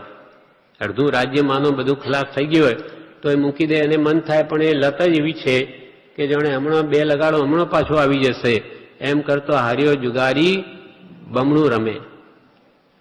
હવે શું થયું ગયું? એ તો વ્યસન મૂકી શકતો નથી. મહંતની ખ્યાતિ સાંભળીને એ પણ એમની પાસે આવ્યો કે આ કઈ ઉપાય બતાવશે આપણે ધન વગેરેનો. થોડી પ્રાસંગિક વાત કર્યા પછી તે રાજાની નજર મહંતે ઓઢેલી જાળ પર પડી. માછલીઓ પકડવાની જાળ ઉપર નજર પડી. તેથી આશ્ચર્ય સહિત રાજાએ પૂછ્યું કે મહારાજ, આ જાળ જેવું શું છે અને આપ તેને કેમ ઓઢો છો? ત્યારે મહંત બોલ્યા, સાધુ મહારાજ બનાવટી, આ તો માછલા પકડવાની જાળ છે. કોઈ કોઈ વખત માછલા પકડવાના કામમાં આવે છે. શું બોલે મહારાજ? આ તો માછલા પકડવાની જાળ નહીં, કોઈ કોઈ માછલા પકડવાના કામમાં આવે. રાજા કહે, શું મહારાજ આપ માછલીઓનો શિકાર કરો છો? ત્યારે મહંત શું કહે, નારે ભાઈ, અમારા જેવા તે કંઈ શિકાર કરે? અમારા જેવા કે શિકાર કરે? એ તો ક્યારેય માંસ ખાવાની તીવ્ર ઈચ્છા થાય છે ને કોઈ શિષ્ય તે લાવીને આપી શકતા નથી, ત્યારે માછલાનો શિકાર કરવો પડે છે. બાકી આમ કઈ શિકાર માછલા નથી કરતા, પણ મારો ભક્ત કોઈ વાત માંસ લાવીને નહીં આપી શકે ત્યારે મને માછલાનો શિકાર કરવો પડે. ત્યારે રાજા આશ્ચર્ય સાથે કહે, શું મહાશય આપ માંસ પણ ખાઓ છો?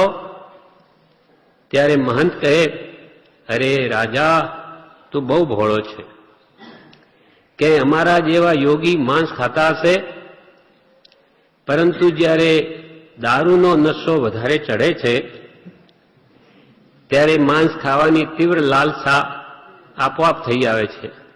તેને વશ થઈને અમારે માંસ ખાવું પડે છે. ત્યારે રાજા કહે, મહારાજ, આ હું શું સાંભળું છું? શું આપ દારૂ પણ પીઓ છો? ત્યારે મહંત કહે, અરે અમારા જેવા યોગી વળી દારૂ પીએ? દારૂથી તો સર્વ યોગ સાધન નાશ પામે. પરંતુ જ્યારે કોઈ વખત વેશ્યાને ત્યાં ચાલ્યા જઈએ તો તેને વશ થઈને આ દારૂ પીવો પડે છે. અમે કે આમ દારૂ પીતા હોય, અમે તો યોગીઓ છીએ, પણ વેશ્યાને ત્યાં જઈએ પછી એને વશ થઈને અમારે દારૂ પીવો પડે. રાજા કે, મહારાજ, તો શું આપ વેશ્યાગમન પણ કરો છો? મહંત કહે, ના ના, વેશ્યા સેવન માટે દરરોજ જવાનો અમને કઈ અભ્યાસ નથી, પણ ક્યારેક પર સ્ત્રી ન મળે ત્યારે જવું પડે છે. અમે કે રોજે થોડા વેશ્યાને ત્યાં જઈએ, પર સ્ત્રી ન મળે એટલે જવું પડે. રાજા કે, મહારાજ, તો શું આપ પર સ્ત્રીનું પણ સેવન કરો છો?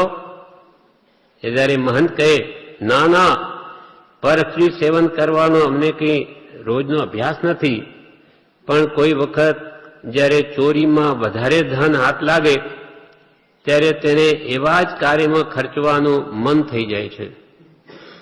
ચોરીમાં ઘણું અમને મળી આવે ત્યારે પછી એવા આ બધા પરથી આમ જ પછી મન થાય, એવું જ મન થાય. રાજા મોટા આશ્ચર્ય સાથે કહે, મહારાજ, શું આપ ચોરી પણ કરો છો? મહંત કહે, અરે મૂર્ખ, અમારા જેવા યોગી વડે તે ચોરી કરતા હશે, પરંતુ ક્યારે જુગારમાં બધું ધન હારી જવાય. અમે જુગાર રમીએ ત્યારે ક્યારે બધું ધન હારી જવાય અને જુગારની લત છૂટે નહીં, વ્યસન, ત્યારે લાચાર બનીને એમને ચોરી કરવી પડે છે. શું કરીએ? જુગાર રમીએ, હારી જઈએ, પછી પૈસા ક્યાંથી લાવીએ, એટલે લાચાર બનીને એમને ચોરી કરવી પડે છે. ત્યારે રાજા બોલ્યો, શું આપ જુગાર પણ રમો છો? ત્યારે મહંતે શું જવાબ આપ્યો? હા, એમાં શું વાંધો છે? યથા રાજા તથા પ્રજા. અમારા રાજા એવા છે તો પ્રજા એવી હોય, એમાં શું છે? એટલે અમારા રાજા તમે જ છો, અને તમે પોતે જુગાર રમો તો પ્રજા રમે, એમાં શું નવાઈ? યથા રાજા તથા પ્રજા. આ એમને કહેવું સમજાવો તો રાજાને કે તમે કરો એવી પ્રજા કરે જ ને. એ સાંભળી રાજા ચોંકી ઉઠ્યો.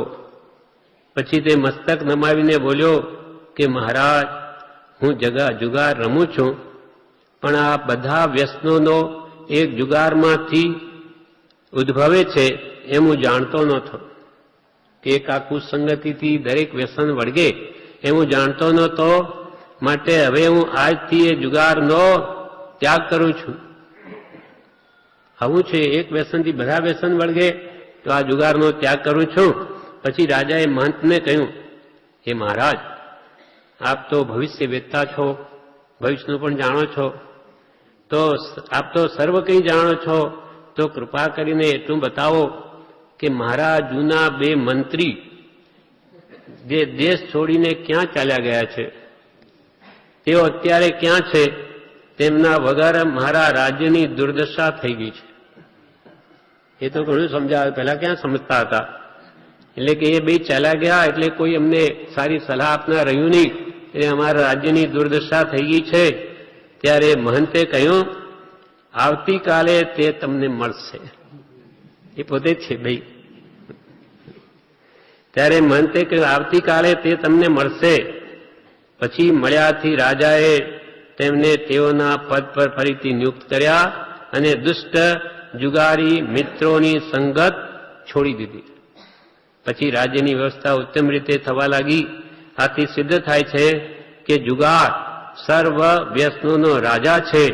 તેથી 7 વ્યસનમાં તેનું પ્રથમ સ્થાન છે. ધીમે ધીમે કેવી લત પડી જાય એ એને ભાન ન હોય. આવી ભયંકર સ્થિતિ થઈ જાય છે. એકવાર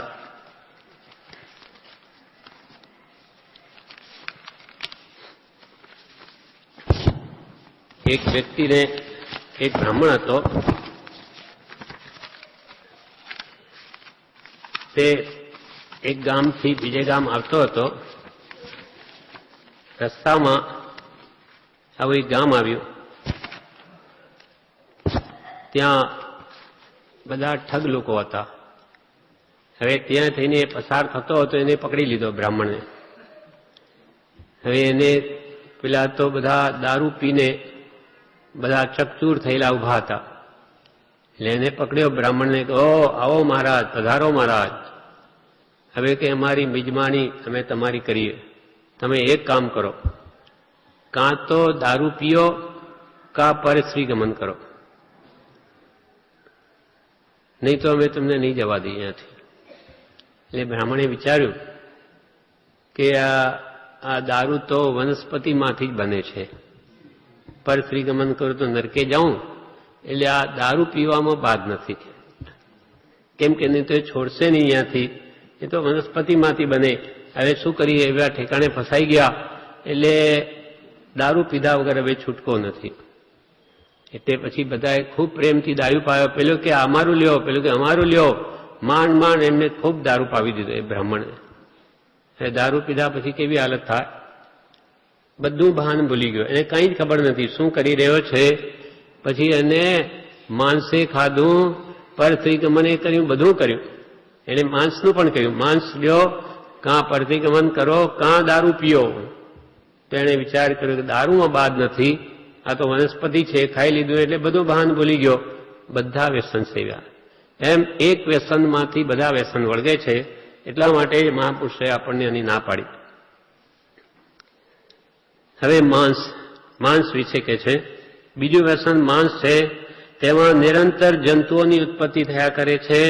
પ્રાણીઓને મારી જે લાવે છે એમાં માંસને જોતાં જ કે અડતાં જ ચીતરી ચડે. તો કોણ મૂર્ખ હોય કે એને મુખ વડે ચાવે? એને જોતાં જ ચીતરી ચડે, મોઢામાં પણ ઘાલે. નિર્દયી માણસો આવા કામ કરી દુર્ગતિને પામે છે. નિરંતર જંતુ જ્યાં ઉપજે, પ્રાણી હણીએ જન લાવે જી. જોતાં અડતાં ચડે ચીતરી, માંસને જોતાં અડતાં ચીતરી ચડે. જોતાં અડતાં ચડે ચીતરી, કોણ માંસ મુખ ચાવે જી. વિનય સચિત બંધુ સદગુરુ શ્રી, રાજચંદ્ર સદગુણીજી. અકબર બાદશાહ પણ પોતે માંસ ખાતો હતો. એના વિશે કે છે, ચકલીઓ 1.25 શેર ચકલીનું માંસ ખાતો રોજે. કેટલી જીવોની હિંસા કરતો. એક વખતે એ અકબર બાદશાહ અટક દેશના રાજાને જીતવા માટે એક 32 કોષની મજલ કરી. ત્યાંથી આગળ ચાલી અનુક્રમે અકબર બાદશાહે અટક દેશના રાજાના નગર ઉપર ઘેરો ઘાલ્યો. 12 વર્ષ સુધી એ ઘેરો રહ્યો, છતાં એ જીતી શકતો નહીં. ત્યારે મુસલમાનો, કાજીઓ, મુલ્લાઓએ મળી બાદશાહને કહ્યું, હે અકબર બાદશાહ, તું હંમેશા કાફર એવા શ્વેતાંબરીઓનો સંગ કરે છે, તેથી આ કિલ્લો લેવાતો નથી. હીર વિજયજી, હીર સુરેશ્વરજી એના સમાગમમાં આવેલા. એટલે એક જાણે કે કેવો લાભ છે. એટલે કહ્યું કે તું બાદશાહ આવાના આ કાફરો આવા શ્વેતાંબરીઓનો સંગ કરે એટલે જ આ કિલ્લો લેવાતો નથી. ત્યારે બાદશાહ આ વૃત્તાંત ગુરુને જણાવ્યો. ગુરુ બોલ્યા, જે દિવસે કિલ્લો લેવાની તમારી ઈચ્છા હોય તે દિવસે કિલ્લો લઈએ. એ જાણે છે કે એમાં મહાન લાભ છે. પછી તમારે બધું સૈન્ય છાવણીમાં જ રાખવું અને આપણે બંને ત્યાં જવું. આપણે બે ત્યાં જઈશું, આચાર્યને બેને. તેમજ તે દિવસે નગરની બહાર કે અંદર કોઈએ બિલકુલ હિંસા કરવી નહીં. નગરમાં કરવી નહીં, કોઈ ઠેકાણે હિંસા કરવી નહીં. તમારે કિલ્લો જીતો હોય તો તમે ને આપણે બે જઈશું. ગુરુના આવા વચન સાંભળી બાદશાહે પઠાની ઘોષણા કરી સર્વસ્થાને હિંસા કરવાનો પ્રતિબંધ કર્યો અને પ્રાતઃકાલે બંને એકલા કિલ્લા પાસે જવા ચાલ્યા. તે જોઈ કેટલાક નિંદક મ્લેચ્છો બોલ્યા કે આ કાફર હિન્દુ અકબરને શત્રુના હાથમાં સોંપી દેશે. આ સાધુ સોંપી દેશે ત્યાં હાથમાં. અહીં વાચકેન્દ્ર ગુરુએ કિલ્લા પાસે આવી એક ફૂંક મારવા વડે બધી ખાઈ રજથી પૂરી દીધી. લબ્ધિઓના ધારક વાચકેન્દ્ર હતા ગુરુ. એક ફૂંક મારવાથી બધી ખાઈ પુરાઈ ગઈ. બીજી ફૂંકે શત્રુના સૈન્ય સંભિત કરી દીધું. ત્રીજી ફૂંકે ધાણીની જેમ દરવાજા ફૂટીને ઉઘડી ગયા.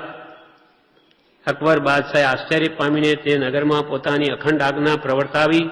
પછી ગુરુ પાસે આવીને કહ્યું, હવે એની ઈચ્છા પૂરી થઈ. એટલે ગુરુ પાસે આવીને કે, હે પૂજ્ય, મને કંઈ પણ કાર્ય બતાવવાનો અનુગ્રહ કરો. કે 12 વર્ષથી હું જીતી નથી શકતો, તમે જીતાવ્યા, એટલે હવે આપ આજ્ઞા કરો, મારે શું કરવું? અકબર બાદશાહે કહ્યું. તે વખતે સૂર્યે બાદશાહના રાજભંડામાં પ્રતિવર્ષ જીજિયા વેરાનું કરનું 14 કરોડ દ્રવ્ય આવતું હતું. તે માફ કરવાની માંગણી કરી અને કહ્યું, આ જીજિયા કર શું હોય? કંઈ લેતો હતો. અકબરે બંધ કરાવ્યું અને તમે હંમેશા 1.25 શેર ચકલાની જીભ ખાઓ છો, તે વગેરે માંસ ખાવાનું બંધ કરો. અને શત્રુંજય ગિરી પર જનારા મનુષ્ય દીઠ 1 સોનૈયાનો કર લેવાય છે, તે માફ કરો. તેમજ 6 માસ સુધી અમારી પડા વગડાવો. 6 માસ આ પ્રમાણે, 12 મહિનામાં 6 મહિના હિંસા કરવી નહીં. એટલે તમારો જન્મ માસ, તમારો જન્મ મહિનો, પર્યુષણના પર્વના 12 દિવસ, બધા રવિવાર, 12 સંક્રાંતિઓની 12 તિથિઓ, નવરોજનો રોજાનો મહિનો, ઈદના દિવસો, મોહરમના દિવસો અને સેફિયાના દિવસો, 6 મહિના થાય બધા. બાદશાહે ચારે વાત કબૂલ કરી અને તેના ફરમાનો મોહર છાપ સાથે તરત કરાવીને વાચક કેન્દ્રને અર્પણ કર્યા. વાચક કેન્દ્રે ગુરુ મહારાજ શ્રી હીર વિજયજીને તેનું ભેટણું કર્યું, એના ગુરુ. એમ આવી રીતે હિંસાનો ત્યાગ કરી અને માંસ બંધ કરાવ્યું. મહાપુરુષો કંઈ પણ લાભ હોય તો જ આવું કરે. રાજાઓને રીઝવા એના હાથમાં સત્તા હોય તો કેટલી હિંસા રોકી શકાય. પછી કે છે દારૂ. ત્રીજું વ્યસન દારૂ છે. વ્યસન દારૂડિયો ભાન ભૂલી પોતાની માતાને પોતાની સ્ત્રી ગણીને કુચેષ્ટા કરવા લાગી જાય છે. દારૂના નશામાં ગરકાવ થઈ શેરીમાં મુખ ફાડીને સૂઈ જાય છે. તેના મોઢામાં કૂતરા પણ મૂતરી જાય છે. એવી દુર્દશામાં ત્યાં પડ્યો રહે છે. દારૂડિયો માતા ને કાંતા ઘણી કુશેષતા કરતો જી શેરીમાં મુખ ફાડી સુવે શ્વાન મૂત્ર પણ પીતો જી વિનય સહિત બંધુ સદગુરુ શ્રી રાજચંદ્ર સદગુણીજી. દારૂના વ્યસનને લઈ પ્રાણી આ ભમમાં ધર્મ અર્થ કામ પુરુષાર્થ ખોવે છે. બુદ્ધિ એની ઠેકાણે ન હોય એટલે ન ધર્મ કરી શકે, ન વ્યવહારના કામ પણ કરી શકે. ધર્મ અર્થ અને કામ ત્રણેય પુરુષાર્થ એના નાશ પામે છે. એનું ચિત્ત ક્યાંય ચોટતું નથી. દારૂમાં રહેલ અસંખ્યાત જીવોની તે હિંસા કરે છે. તેથી આવા વ્યસન પરભમમાં પણ તેને બહુ દુઃખ આપનાર થાય છે. ઘણા જીવોને મારે એનું ફળ ભોગવવું જ પડે. આવા વ્યસનો સેવી મનુષ્ય ભાવ પામી તે પ્રાણી શું સારું કરે છે? કંઈ જ નથી. માત્ર સંસાર વધારીને અહીંથી જાય છે. ધર્મ અર્થ ને કામ ગુમાવે આ ભવમાં પણ દારૂજી પરભવમાં બહુ દુઃખો દેશે કામ કરે શું સારું જી વિનવો સદગુરુ રાજચંદ્ર ગુરુ સત્ય તપસ્વી સ્વામીજી. દારૂ તે આખી દ્વારિકાનો નાશ થઈ ગયો. શું થયેલું તો કે ત્યાં કે છે સર્વ અભક્ષ્યમાં પ્રથમ મદ્યનું ગ્રહણ દારૂનું તેને સર્વથી મહા અનર્થના હેતુભૂત જાણી તેનું વર્ણન કરેલું છે. તે વિશે શાસ્ત્રમાં કહ્યું છે મદ્ય દુર્ગતિનું મૂળ છે દારૂ અને લજ્જા લક્ષ્મી બુદ્ધિ તથા ધર્મનો નાશ કરનારું છે. દારૂ પીધે ગાંડો થઈ ગયો અને લજ્જા બધું ભૂલી જાય, કંઈ બુદ્ધિ ઠેકાણે નહીં રહે, લજ્જા પણ નહીં રહે. વળી કહ્યું છે કે મદ્યપાન વડે ઉન્મત્ત થયેલો પુરુષ બાળા યુવતી વૃદ્ધા બ્રાહ્મણી અને ચંડાલિની ગમે તેવી પરસ્ત્રીને પણ સેવે છે. એક વખત કૃષ્ણ વાસુદેવે શ્રી નેમિનાથને પૂછ્યું, ભગવાન નેમિનાથને, કે સ્વામી આ મારી નગરીનો શું થશે? તો કે વિનાશ થશે. પ્રભુ બોલ્યા સાથી થશે? તો કે પ્રભુ બોલ્યા મદિરાથી, દારૂથી. તે સાંભળી કૃષ્ણે આખા નગરમાંથી મદિરાને બહાર કઢાવી, કોઈ દારૂ પીવો નહીં, બધું બહાર ફેંકાવી દીધું. એક વખતે શાંબ અને પ્રદ્યુમ્ન બંને દૂર વનમાં ગયા. ત્યાં જ્યાં મદિરા દારૂ બધો ભેગો થયેલો એ ત્યાં પછી પીધો એમણે. ત્યાં મદિરા જોઈને તેનું પાન કર્યું. પછી મહાવિવલ થઈ, બહુ નશો ચડ્યો. એટલે એમણે બે જણે જઈને દ્વિપાન તાપસ ઋષિને બાંધ્યા, માર્યો. તત્કાલ તે તાપસે આ યાદવોનો તથા તેના નગરનો દાહ થાઉં એવું નિયાણું કર્યું. હવે તો કે બધા એમને મારી નાખીશ, મને આ લોકોએ બહુ હેરાન કર્યો. અસર એવું આવે છે કે દાહ કોનાથી થશે? કે આ દીપાયનથી. દીપાયનથી મારાથી તો મારે નગરમાં જ નથી રહેવું. એ જઈને જંગલમાં રહે છે, દીક્ષા લે, તપસ્યા કરે, અને એને આ સાંબા પ્રદ્યુમ્નને હેરાન કર્યા. એટલે કે હું ઘર છોડીને આવ્યો તોય મને છોડતા નથી. બસ આખી દ્વારીને દ્વારિકાનો દાહ કરનાર થાઉં, જો કંઈ મારા તપનું ફળ હોય તો. એટલે એવું નિયાણું કર્યું. તે સાંભળી બળ અને રામકૃષ્ણ તેની પાસે આવ્યા. શ્રી કૃષ્ણ બલરામ એ પાસે આવીને વિનંતી કરી કે તમે એવું નિયાણું નહીં કરો દ્વારિકા દાહનું. ત્યારે તાપસ બોલ્યો, હું તમારા બે વિના એક તમે બેને છોડીશ, બીજું કોઈને નહીં છોડું. બળ અને રામકૃષ્ણે ઘણું સમજાવ્યા પણ સમજ્યા નહીં. અનુક્રમે તે મૃત્યુ પામી અગ્નિકુમાર દેવ થયો. તરત તે ક્રોધામાન થઈ અને આ યદુપુરીને દહન કરવા આવ્યો. તે સમયે નગરીના લોકોએ 12 વર્ષ સુધી આંબીલ વ્રત કર્યું. 12 વર્ષ સુધી, નહીં તો કે આવું કરવાનું છે. તેથી તે તેમનો પરાભવ થઈ શક્યો નહીં. જ્યાં સુધી બધા આંબીલ કરતા ત્યાં સુધી કે દાહ નહીં થયો. એટલે તે છલ પામી તેણે આખું દ્વારિકા નગર બાળી નાખ્યું. પછી એ બંધ થઈ જાય છે કે ભાઈ હવે તો કંઈ થવાનું નથી, કેટલા વર્ષ થઈ ગયા, પછી બધા શિથિલ થઈ જાય એટલે પછી એ બાળે છે. બલરામ અને કૃષ્ણ જીવતા બહાર નીકળ્યા. રોહિણી, દેવકી, વસુદેવ નગરના દરવાજા નીચે દબાઈને મૃત્યુ પામી સ્વર્ગે કે એમને બહાર કાઢવા, મારા માતા પિતા તો બહાર કાઢું. શ્રી કૃષ્ણ વિચારે એનામાં જેવા કાઢતા દરવાજા નીચે આવ્યા એ પડ્યો, તે એમને મારી નાખ્યા. એમ સંભળાય છે કે મધ્યથી અંદર થયેલા એવા સાંબે સર્વ યાદવ કુલને હણી નાખ્યું અને પિતાની નગરીને પણ બાળી નાખી, અર્થાત તેના તે કારણરૂપ થયા. જોકે એ બે તો પછી દીક્ષા લઈને પોતાનું કલ્યાણ કરી ગયા, પ્રદ્યુમ્ને તો સામ, પણ આ બંધવા કાળ હતું તે દ્વારકાથી આવું નુકસાન થયું, દારૂથી. હવે છે વેશ્યાગમન. જેના ધર્મ માંસ અને મદિરાનો વ્યવહાર છે, જે કુટુંબ માંસ અને દારૂ પીએ એવી માંસ મદિરાથી ગંધાતી નરક ભૂમિ સમાન વેશ્યા છે. તે ધનને માટે નીચ પુરુષનો પણ સંગ કરે છે. કામવાસનાની તીવ્રતાને લીધે જેની હંમેશા ખરાબ વેશ્યા છે એવી આ વેશ્યા પાપના ઘરરૂપ છે. માંસ મદિરાથી ગંધાતી નરક ભૂમિ સમવેશ્યાજી, ધન કાજે નીચ સંગ કરે જે, ખોટી નિષદિન લેશાજી. જેની રાત દિન લેશ્યા, ખોટી લેશ્યા છે એવી વેશ્યા. વાસનારૂપ મેલા વસ્ત્ર ધોવા માટે વેશ્યા તે પથ્થર સમાન છે. કૂતરો હાડકા ચાવે ત્યારે પોતાનું તાળવું છોલાઈ જતા લોહી નીકળે તાળવામાંથી, પણ કૂતરો એમ માને છે કે આ લોહી હાડકામાંથી નીકળે છે. તેમ વેશ્યાની ગંદી સંગતિ પણ એવી ભૂલ ભલામણી લાવે છે કે હું આ વેશ્યાથી સુખ પામું છું, પણ ખરેખર તો પોતાની જ વીર્ય શક્તિનો વ્યય કરી જીવ સુખ કલ્પી લે છે. મલિન વસ્ત્ર ધોવાની શીલા, શ્વાન હાડકા ચાવેજી, તેવી વેશ્યા સંગતિ ગંદી, ભૂલ ભૂલામણી લાવેજી.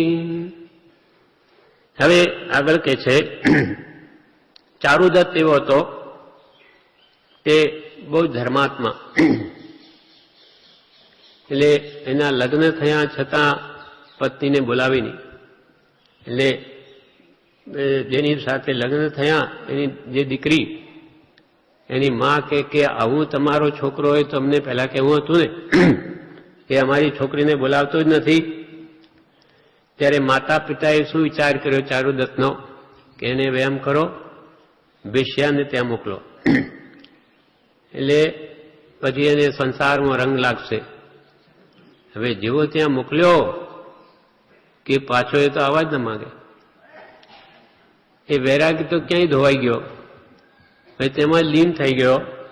પછી માતા પિતા બધું ધન મોકલવા માંડ્યા પુત્ર મોહમાં, બધું આપી દીધું, બધું ખલાસ કરી નાખ્યું.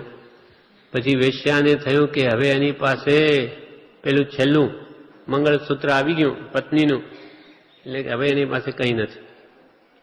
એટલે એને બાંધી અને જ્યાં પબ્લિક સંડાસ હોય ત્યાં નાખી દીધો, દારૂ પાવી ખૂબ. ત્યાંથી ઉઠ્યો ત્યારે ખબર પડી કે આ એણે જ કર્યું લાગે છે બધું. પછી એને ભાન આવ્યું. ત્યાં સુધી તો એના રાગમાં જ હતો. હવે આંખ ખુલી એટલે ઘરે આવ્યો તો ઘર બર તો બધું ગીરવે મૂકી દેવું પડેલું. ઝૂંપડીમાં રહેતા હતા, બધું ખોઈ નાખ્યું આ વેશ્યા સંગતિથી. પછી ફરીથી એ પાછું કે હું બીજે હવે કમાવા જાઉં, એટલે કમાવીને એના પુણ્ય વડે બધું ઠેકાણે પડ્યું. પણ આ વેશ્યા સંગતિથી પોતે દુઃખી થયો, ઘર બરબાદ કર્યું અને પોતાની પત્ની માતા પિતાની દુઃખી કર્યા. પિતા ગુજરી ગયા તોય નહીં આવ્યો. એટલે કેવી સંગતિ છે કે એની મતિ જ ભ્રષ્ટ થઈ જાય છે. હવે છે શિકાર. એ પણ વ્યસન કેવું છે તો કે મોઢામાં તૃણ ગ્રહણ કરે. મોઢામાં જે તરણું લે તેને તો રાજા પણ માફ કરે કે ભાઈ એને તો મોઢામાં તરણું લીધું, મને માફ કરો, અને રાજા છોડી દે. એવા તૃણ એટલે ઘાસના ખાનારા બિચારા નિરપરાધી હરણો, તેને કોઈ જંગલમાં શરણ આપનાર નથી. એવી ભયની મૂર્તિ સમા અથવા ઘણા જ ભયભીત સ્વભાવવાળા હરણોને દુષ્ટ એવો શિકારી હણી નાખે છે. તેને હણીને વળી બહાદુરી માની હિંસા નદી રૌદ્ર ધ્યાન સેવી પાપમાં પૂર્તિ કરીને નરગતિમાં જાય છે. મુખમાં તૃણ સહ નિરપરાધી હરણ અશરણ ભય મૂર્તિજી હણે શિકારી ગણી બહાદુરી હણે શિકારી ગણી બહાદુરી કરે પાપમાં પૂર્તિજી. વળી કે છે કીડી ચટકો મારે તો પણ કૂદે તેવા શિકારીઓ, પોતાને કીડી પણ એક ચટકો મારે તોય કૂદે એવા શિકારીઓ તીક્ષ્ણ બાણ વડે નિર્દોષી પ્રાણીઓને કે હરણ વગેરે ને હણીને કેવી રીતે સુખ માનતા હશે? એવાને સુખ પણ કેમ મળશે? કેમ કે સુખ દીધા સુખ હોતે, દુઃખ દીધા તો દુઃખ હોય. આ ભણીની અવરકું તો આપણે હણીને કોઈ બીજાને દુઃખ આપે તો કેવી રીતે સુખી થઈ શકે? એટલે કીડી ડંખે તો પણ કૂદે, કીડી ડંખે તો પણ કૂદે તેવા જન શિકારેજી તીક્ષ્ણ તીરે નિર્દોષી મૃગને હણી કેમ સુખ ધારેજી. હણી કેમ સુખ ધારે? એને સુખ કોઈ દિવસ નહીં મળે. બીજાને હણીને એ શું સુખ પામવાનો હતો? વળી આગળ કે છે આના વિશે, જે પૂર્વભાવમાં તારા સ્વજનો હતા, તારું મુખ જોવાને માટે જે ઝૂરતા હતા, તેને તું વગર ઓળખે હણી નાખે છે. માટે હે શિકારી, તારી એવી દુષ્ટ ક્રૂરતાને સદા ધિક્કાર છે. એ પૂર્વભાવના તારા સગા છે. જેમ કે એક પુત્રની માતા હતી, એ મરીને કૂતરી થઈ. પિતાના શ્રાદ્ધનો સમય હતો, વૈષ્ણવની કથા છે. તો ત્યાં બધાને ખાવા માટે દૂધ પાક બનાવેલો. પેલી કૂતરી માતા પોતાના ઘર આગળ જ બેઠી છે, પણ ત્યાં એક ધરોલીનું બચ્ચું પડી ગયું. એક કૂતરીએ જોઈ લીધું, બીજાને ખબર નથી. એટલે એને થયું કે આ બધા ખાશે, મારા દીકરાઓ બધા મરી જશે. એટલે એને આવીને તેમાં મોઢું ઘાલી દીધું દૂધમાં. હવે કોઈ ખાશે નહીં એને. જેવું એને મોઢું ઘાલ્યું કે ખબર પડી કે આ બધું દૂધ બગાડી નાખ્યું. એટલે એના માથા પર એના દીકરાએ મારી લાકડી. એ તો બિચારું રડતું રડતું બહાર ગયું ને તે મરી પણ ગયું. એમ કે છે કે આ પોતાના સ્વજનોને આપણે મારીએ છીએ.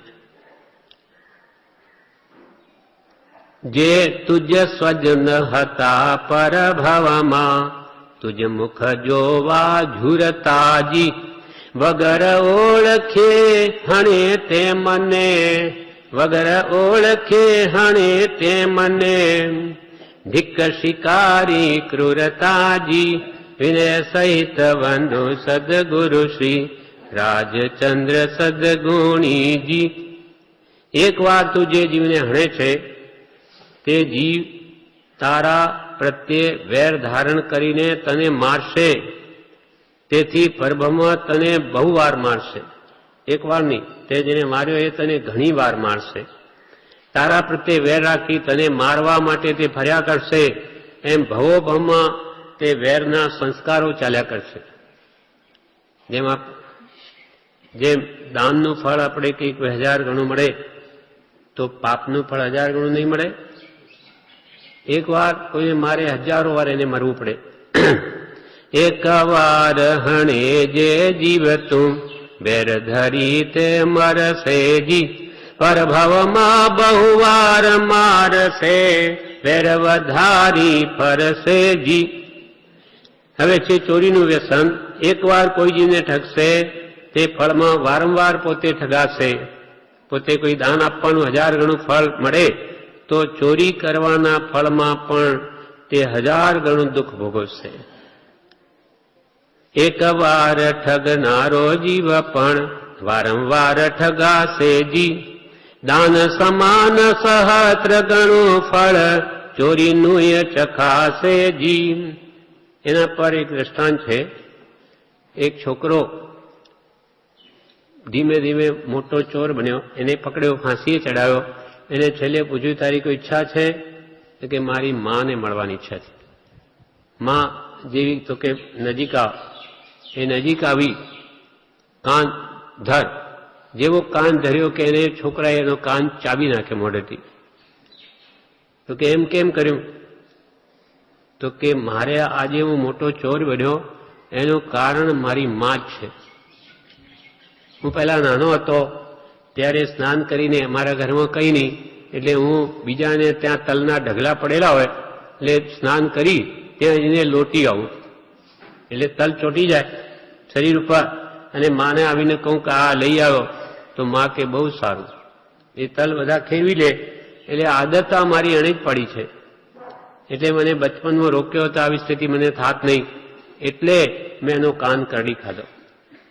કે બધા અમારા મહાચોર બનવાનું કારણ જ આ છે. એટલે એવી રીતે જો આ બાળકોમાં એવી આદત હોય ને આપણે જો ન છોડાવીએ તો આપણે દુઃખી થવાના, અને એ દુઃખી થશે. જેવું વાવે તેવું લણે છે એવી કહેવત છે. શાસ્ત્રો પણ આ વાતને પુકારીને જણાવે છે કે ચોરી કરવી તે દુઃખનું જ કારણ છે. છતાં ચતુર બનીને ચોરી કરતા જીવ આ ભાવ પરભવના ડરને પણ ભૂલી જાય છે. વાવે તેવું લણે ભણે જન શાસ્ત્ર વળી પોકારેજી. ચતુર બની ચોરી કરતા જીવા પરભવ ડરવી સારેજી. જે ધનની મૂડી વડે આપણે જે ધન ભેગું કર્યું હોય, જે ધનની વડે ઘણા જન જીવે તેને ચોર ચોરી જાય છે.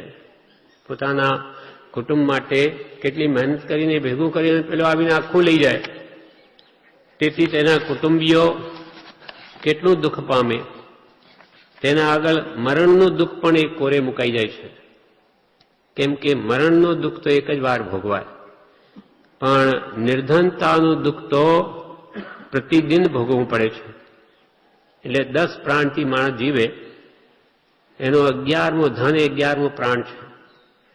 એટલે જેને ધન લીધું તેને એનો 11મો પ્રાણ જ લઈ લીધો. કેમ કે નિર્ધન બનીને પછી બહુ દુઃખ પામે છે. જે મૂડીથી બહુજન જીવે તે જ ચોર પણ ચોરેજી. દુઃખ કેટલું ધરે કુટુંબી મરણ દુઃખ એક કોરેજી. મરણથી પણ એ વધારે દુઃખી થઈ ગયો. ધન ગયું, હવે રોજ દુઃખ પામે. પર સ્ત્રી વિશે કહે છે, પર નારીનો સંગ કરવાથી તેને ચિંતા ઉપજે કે જાણે કોઈ મને દેખી ન લે, તથા વિષયની તીવ્ર ઈચ્છાને લીધે મનમાં ઘણી વ્યાકુળતા થાય છે. પર સ્ત્રીઓ પ્રત્યે નજર રહેવાથી તેની બુદ્ધિ દુર્બુદ્ધિ બની જાય છે. ભોગો તેના શરીરને ભોગવી જઈ રોગ ઉપજાવે. ભોગે રોગ ભયમ. હંમેશા તેની સ્મૃતિ રહેવાથી મનમાં તે સદા દુઃખી રહ્યા કરે છે. રાગ છે, પર સ્ત્રી પ્રત્યેનો રાગ એને હંમેશા દુઃખી કરે. તથા પર સ્ત્રી સંગ કરતા પકડાઈ જાય તો વધને પણ પાત્ર બની જાય. એટલે કે લોકો તેને મારી પણ નાખે. આ બધા દુઃખ તો આ ભાવના છે. તેમજ પરભવમાં પણ પરસ્ત્રી ગમનના પાપે તેને નરકમાં ગરમા ગરમ લાલ ચોલ લોખંડની પૂતળીને આલિંગન કરાવીને બાળે છે. ચિંતા વ્યાકુલતા દુર્બુદ્ધિ રોગ દુઃખ વધ આપેજી. નરકે બાળે લોહ પૂતળી, નરકે બાળે લોહ પૂતળી પર નારી રતિ પાપે જી. पर नारी रति पापे. जैसी प्रीति हराम की तैसी हर पर होए तो चलो जा वैकुंठ में पल्लो न पकड़े कोई. तुलसीदास जी पत्नी एमने कहूं कि एवी हरामनो प्रेम राखो, एना कर तो भगवान प्रत्ये राखो एवो प्रेम तो तमारो मोक्ष थई जाए. तमने तमारो कोई पल्लोय नहीं पकड़े मोक्षे जता. फरी परस्त्री विषय कहे छे कि तारू गमे एटલું पराक्रम होय, बलवान होय तो तारा ए पराक्रम ने धिक्कार छे. તારા પરાક્રમને ધિક્કાર છે, તારા ગુણને પણ ધિક્કાર છે, તારી બુદ્ધિ, સત્તા કે વગ એટલે લાગવગ કે તારી સંપત્તિને પણ ધિક્કાર છે, તથા તારું જીવન પણ વ્યર્થ છે કે જો તને સ્વપ્ને પણ પરસ્ત્રી કે પરધન પ્રત્યે આસક્તિ છે. ધિક્ક પરાક્રમ, ધિક્ક ગુણ બુદ્ધિ, સત્તા વગ સંપત્તિજી, વૃથા જીવન જો સ્વપ્ને પણ છે, વૃથા જીવન જો સ્વપ્ને પણ છે, પરસ્ત્રી ધન આસક્તિજી. ધવલ શેઠ હતા, શ્રીપાલ રાજાના રાસમાં આવે તે શ્રીપાલ રાજાની સ્ત્રીઓ પ્રત્યે તેમજ તેના ધન પ્રત્યે એને આસક્તિ હોવાથી મરીને 7મી નરકે ગયો. શ્રીપાલ પોતાના મહેલમાં સૂતા હતા, તેના મારવા માટે 7મા માળે કટાર લઈને ઉપર ચડવા જતો હતો. ચંદન ગોળ પકડીને ઉપરથી પડ્યો, એ કટાર જ એના પેટમાં વાગી અને મરીને તે ધવલ શેઠ 7મી નરકમાં ગયો. પર સ્ત્રી રાગીની આ દશા. હવે જુગાર છેલ્લું. 7 વ્યસન આત્મધર્મને ભૂલાવે છે. યુધિષ્ઠર જે ધર્મરાજા નામે પ્રખ્યાત હતા, તેમને જુગાર રમતા શરતમાં પોતાની સ્ત્રી દ્રૌપદીને પણ મૂકી દીધી. અહો, મહાત્મા હોવા છતાં વ્યસનને આધીન તેમની પણ કેવી મતિ થઈ ગઈ. સપ્ત વ્યસન સદ ધર્મ ભૂલાવે, યુધિષ્ઠિર ધર્માત્માજી, જુગાર શરતે દ્રૌપદી મૂકી, કેવા થયા મહાત્માજી. વિનય સહિત વંદો સદગુરુ શ્રી રાજચંદ્ર સદગુણીજી. એક બ્રહ્મચારીએ ભાવ વ્યસન લખ્યા છે 5, આ વાંચીને પછી પૂરું કરીએ. 7 વ્યસન ભાવ વ્યસન, આ તો દ્રવ્ય વ્યસન થયા. પોતાની તત્વજ્ઞાનમાં જે પ્રભુશ્રીજી આપેલા એમાં લખ્યા છે બ્રહ્મચારીજીએ 7 ભાવ વ્યસન. 7 વ્યસનનો ત્યાગ પ્રભુશ્રીએ લખી આપ્યો. પછી આ ભાવ વ્યસન પણ તેમાં લખે છે. 7 ભાવ વ્યસન આ પ્રમાણે: જુગાર, માંસ, મદિરા, મોટી ચોરી, વેશ્યાગમન, શિકાર, પરદારાગમન. જુગાર કોને કહેવો? શુભ કર્મના ઉદયમાં હર્ષ, અશુભમાં ખેદ માનવો, તે હાર જીત રૂપ ભાવ જુગાર છે. શુભમાં તો ખૂબ રાજી થઈએ, પુણ્યનો ઉદય આવે તો ખૂબ આનંદ માનીએ, અને પાપના ઉદયમાં ખેદ કરીએ દુઃખના સમયમાં, તો કે તમે જુગાર જ રમો છો હાર જીતથી, ભાવથી. સારામાં રાજી થાઓ, ખરાબમાં દુઃખી થાઓ, એ હર્ષોક એ જ જુગાર છે ભાવથી. પછી માંસ શું? ભાવ માંસ. દેહ પર, સ્વ પરના દેહ પ્રત્યે પ્રીતિ રાખવી, તે ભાવ માંસ ભક્ષણ છે. વ્યસન જ માંસ ખાઓ છો કે માંસ ભક્ષણ. તમારા દેહ પ્રત્યે તમને રાગ છે અને પરના દેહ પ્રત્યે પણ તમને રાગ છે, મોહ છે, દેહનો, શરીરનો, પ્રીતિ છે, માટે ભાવ માંસ ભક્ષણ છે. ભાવથી માંસ ખવાય છે. ત્રીજું મદિરા, દારૂ. મોહનીય કર્મથી સ્વ પર વિવેક ભૂલી જવો, તે ભાવ મદિરા. પાન એટલે દારૂનું વ્યસન છે. આપણે મોહના ઉદયમાં સ્વ શું ને પર શું એ ભૂલી ગયા છે. સ્વ પોતાનો આત્મા છે, બાહ્ય સિવાય બધું પર છે, એ બધું ભૂલી ગયા.